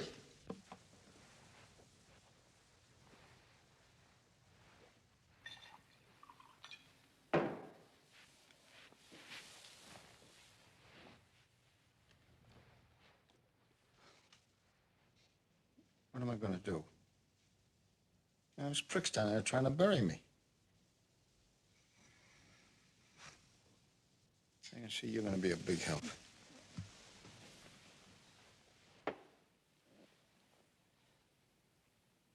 You know, I'm no hero, but I don't think I'd mind so much if I were responsible. But I wasn't even here. Same difference. Getting shot's unpleasant for everybody, you know.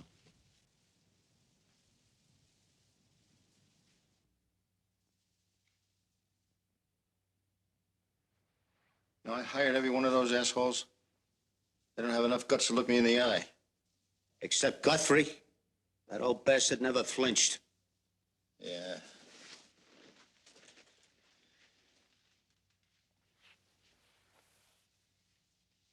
Lousy goddamn break. Oh, come on, David, for Christ's sake. It's got nothing to do with luck or breaks or the assholes downstairs.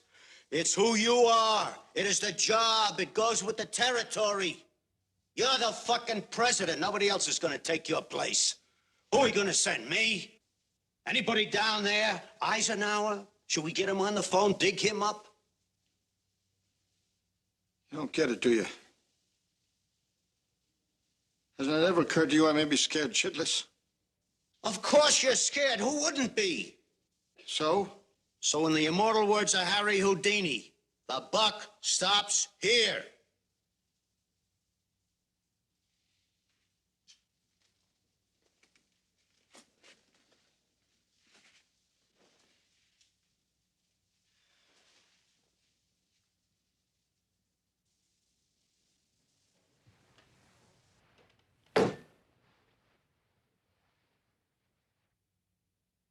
Forget right, wrong, justice, or any of that bullshit. You live here, you gotta go. Like you said. Ooh, outrageous. That's it. Period. Slam. Ooh. Asshole.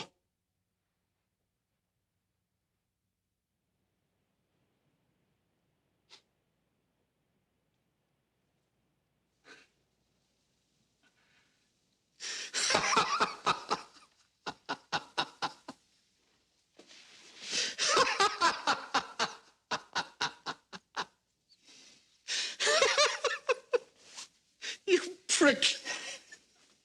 You're the worst. I should have dumped you years ago. Yes, sir.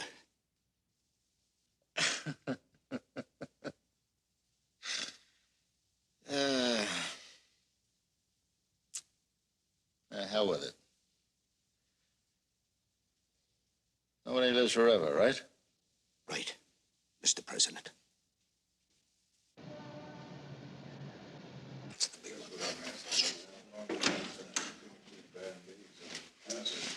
Gentlemen.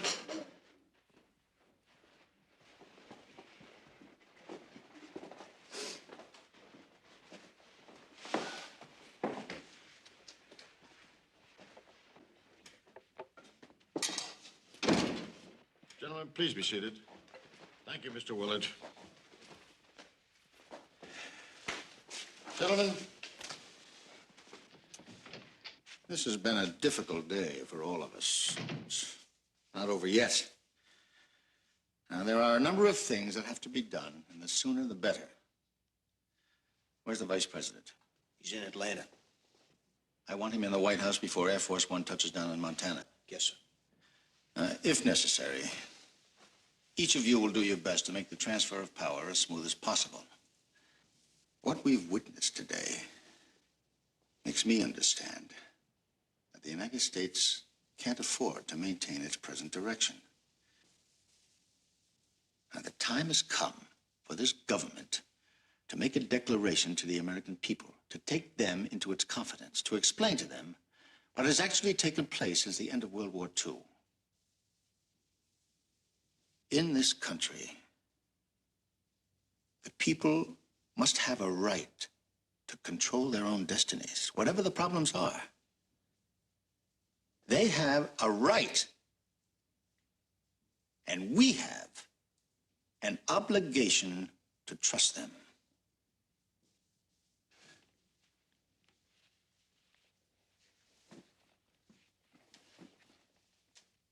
Zach,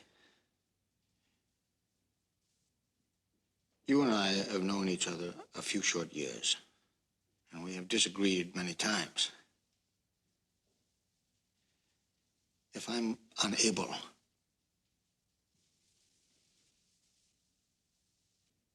two weeks after the inauguration of the new president, I want you to promise to go on national television and release that document.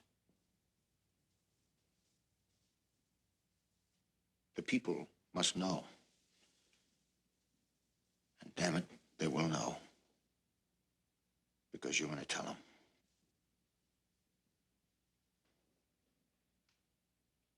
Can I have your word of honor that you will do this?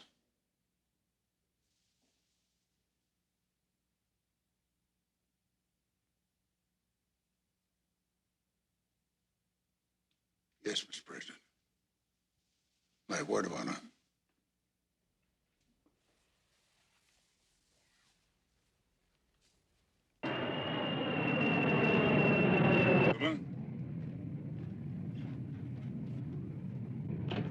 Mac assures me that he's got 3 guys that could knock the eye out of a hawk at 1,000 yards. Hope they don't shoot the president instead. That wasn't meant as a joke. Look, there are 3 escaped convicts coming out of that silo. 3 sharpshooters for 3 convicts if we're lucky. And if we're not?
I swear I just saw something.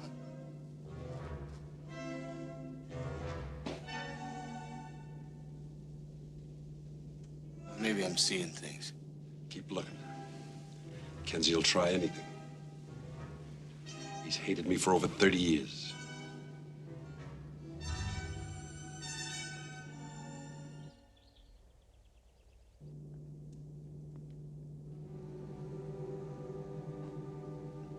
There's nothing moving out there.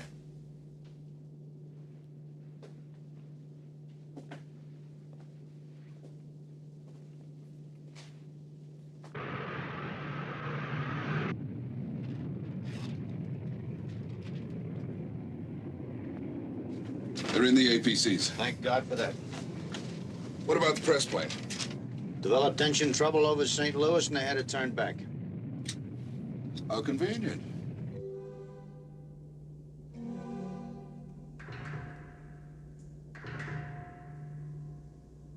I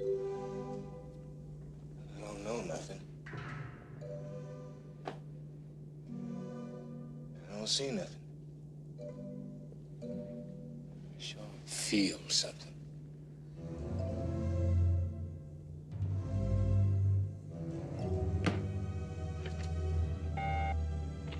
Touchdown.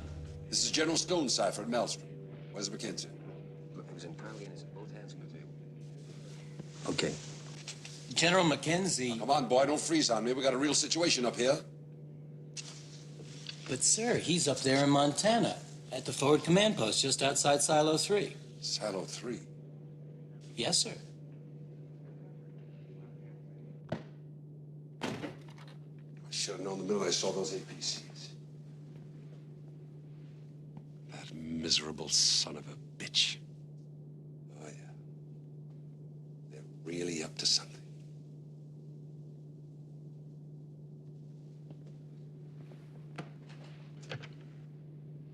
Connect me with General Mackenzie in the command trail outside of Silo 3.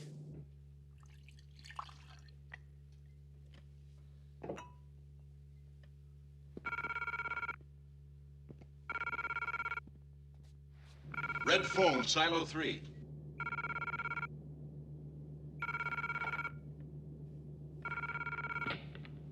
Mackenzie. Well, well. Welcome to Silo 3, Mac. I know my old buddy wouldn't want to miss this show. Well, you know I've always been a fan of yours. Mac, I haven't heard from the president, and that can mean only one thing. The president's on his way to see you. He'll be landing in a few minutes. Your, moment of glory is almost here. You try one more goddamn stunt and I'll light up the fucking sky!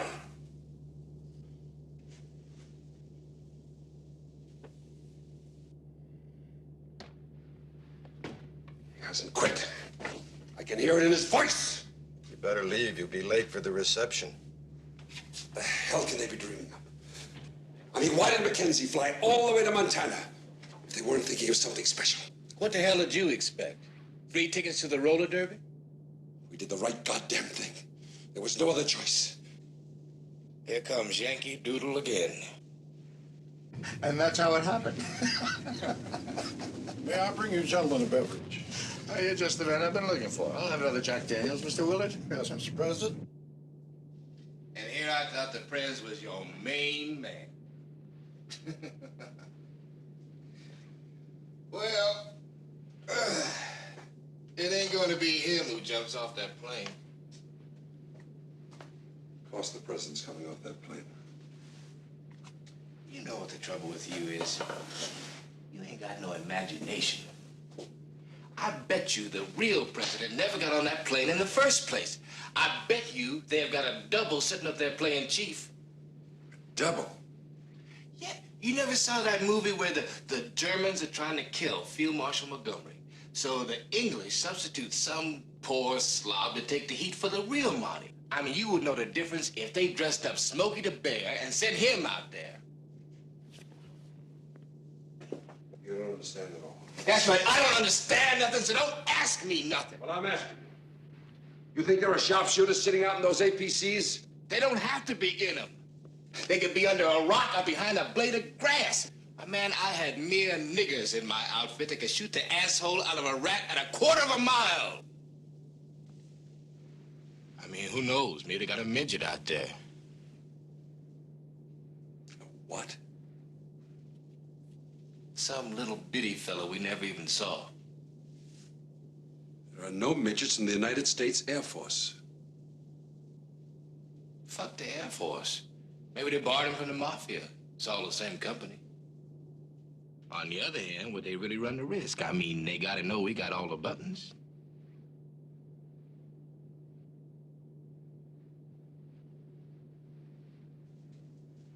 You're right. Mackenzie would do... Forget that cardboard asshole, man. He is nothing. We are up against a real power. Man, don't you understand? You are messing with the brains of this country. But we're not going out there alone. The president will be right between us. You really are pitiful. What the hell are you trying to say? I'm saying they do not give a shit about the president of the United States. They will kill us all before they let that poor bastard make that speech on television. Man, don't you know they will never let him blow their gig? You declared war, but they got the muscle, and they are gonna keep it. And Stevens is expendable.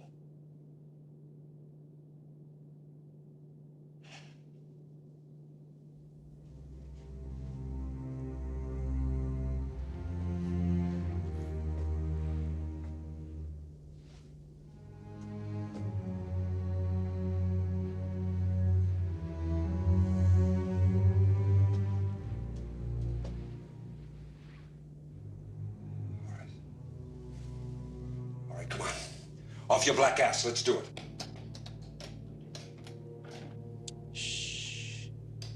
You really are funny. Soldier, get on that key. And give me another good reason. You said it yourself.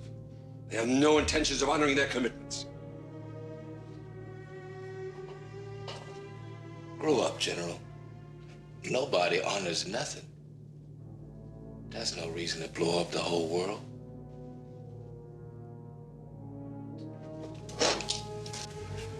Get on that key. And if you blow me away, who's gonna turn that key? Of course, you could ask your buddy, the war hero in there.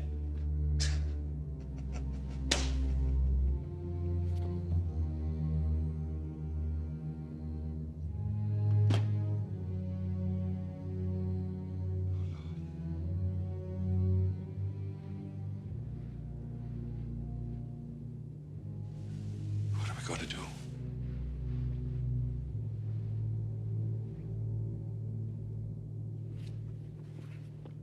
I'll tell you. We got a dog's chance of walking out of here, getting on big number one with a piss pot full of money. Now, who's to say us dogs don't ever get lucky?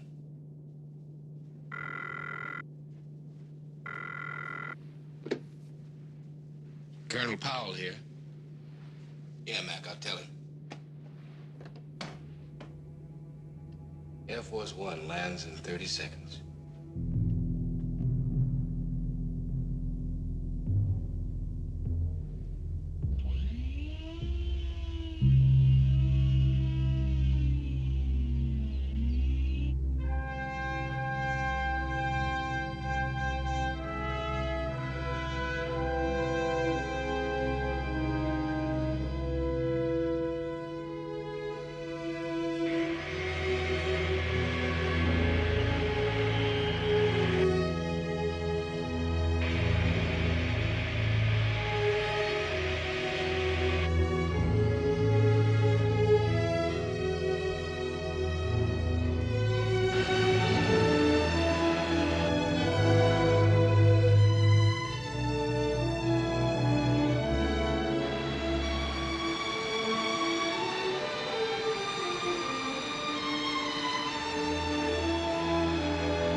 General Mackenzie, Air Force One security clearance informs us that the President and his party are about to disembark.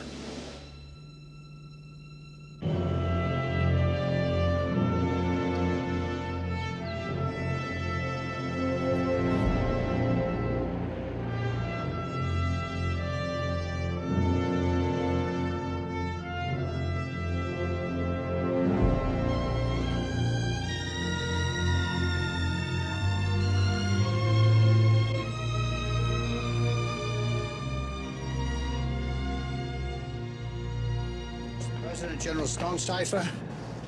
General. Colonel Horn. Colonel. Sir? It's a beautiful day. Yes, sir. Thank you, gentlemen, for meeting me. Your Jeep is here, sir. Mr. President, this is Sergeant Fitzpatrick. Sergeant? Sir.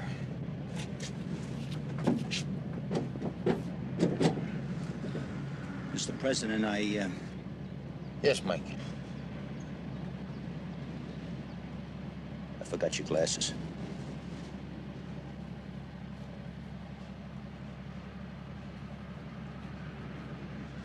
Okay, Sergeant, we don't want to be late.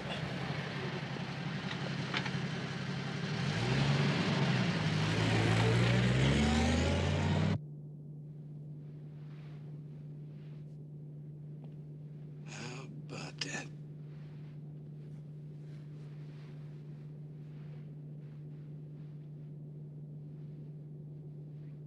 Oh, Willie?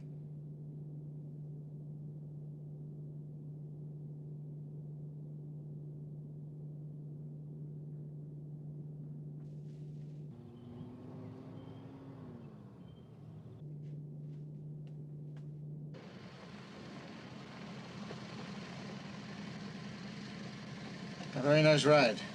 Thank you, Sergeant. Thank you, sir, Mr. President.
I'm Lawrence Dell.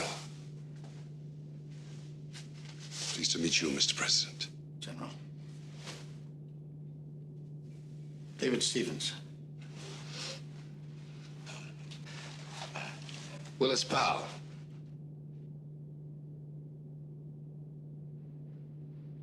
Where's Mr. Garvis? He ain't making this trip. He's dead, sir. Mr. President, are you prepared to appear on national television and... Hey, wait a minute. Unless that there is a money belt, I don't see no $20 million. And unless we got that, we ain't going nowhere. Even though my tailor's a genius, it wasn't possible on such short notice to add the pockets necessary to deliver $20 million. And to be honest, I'm not sure that today I'd have the strength to carry it. The money's on the plane. As to the document, General, I'm prepared to comply with your request. Well, then like the old guy said, get off, Sonny, because you got all you're gonna get. After you, Mr. President.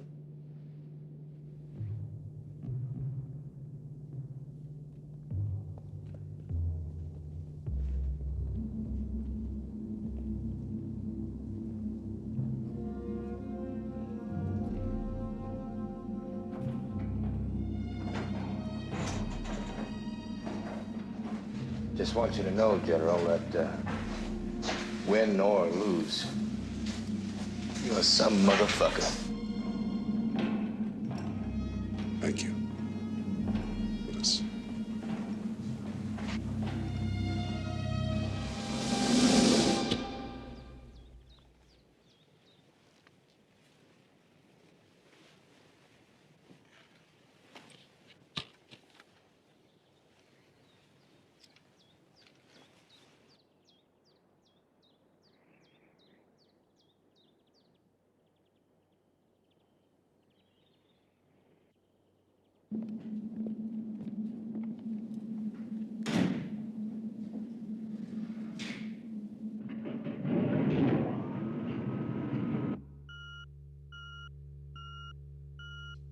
We estimate objectives will appear in 1 minute.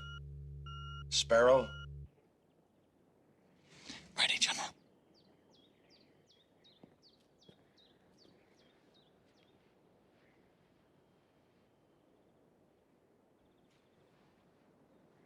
Blue Jay? All set, sir. General, what if there's no clear line? There are no ifs, Blue Jay. You have your orders. We estimate objectives exit guardhouse 30 seconds. Been a difficult day, Mr. President. Many troubled moments. Troubled, but ultimately rewarding, General.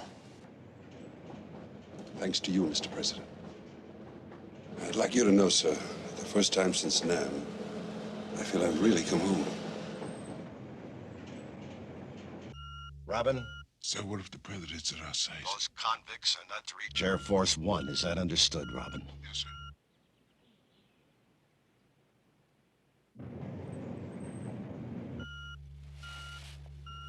We estimate objectives to be entering guardhouse.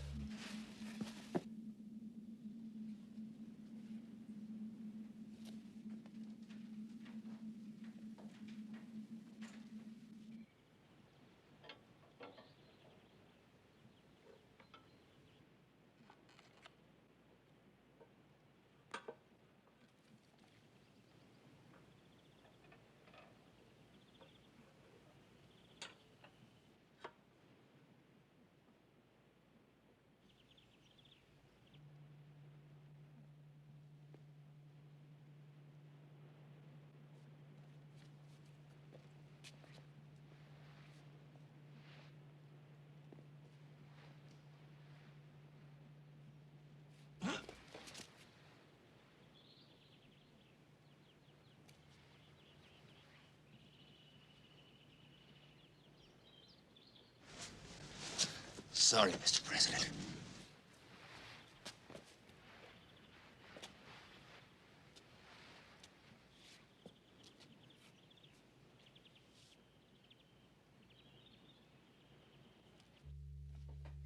Objectives now visible.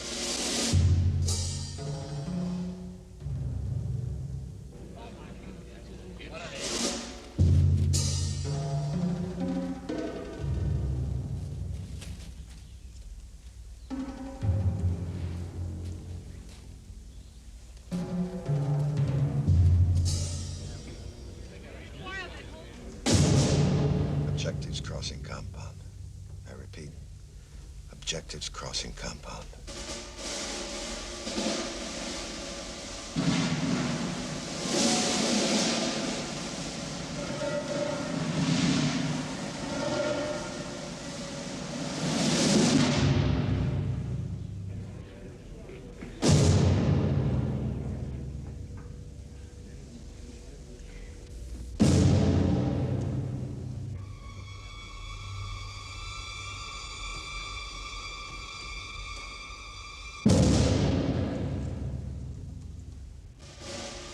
Moving your way.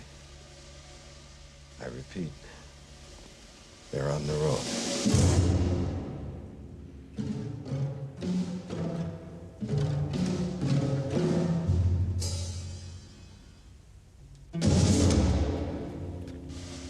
Identify.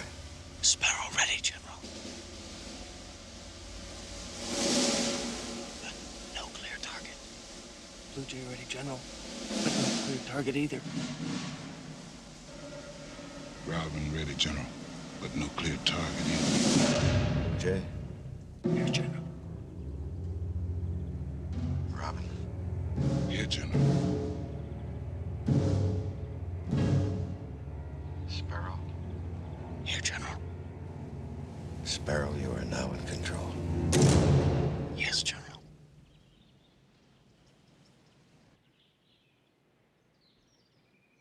Sweet Jesus, heading for home. Fire.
It's all right, Dave. It's all right. Yeah. It's okay, Dave.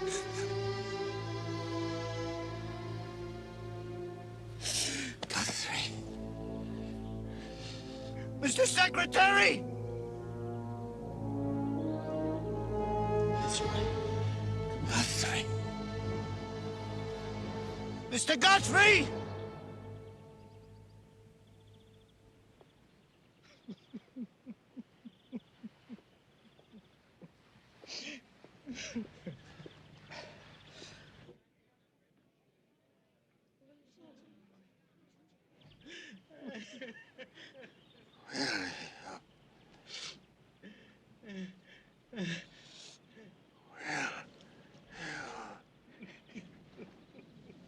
Again, Mr. President. Well, you keep your word. Will you tell the people?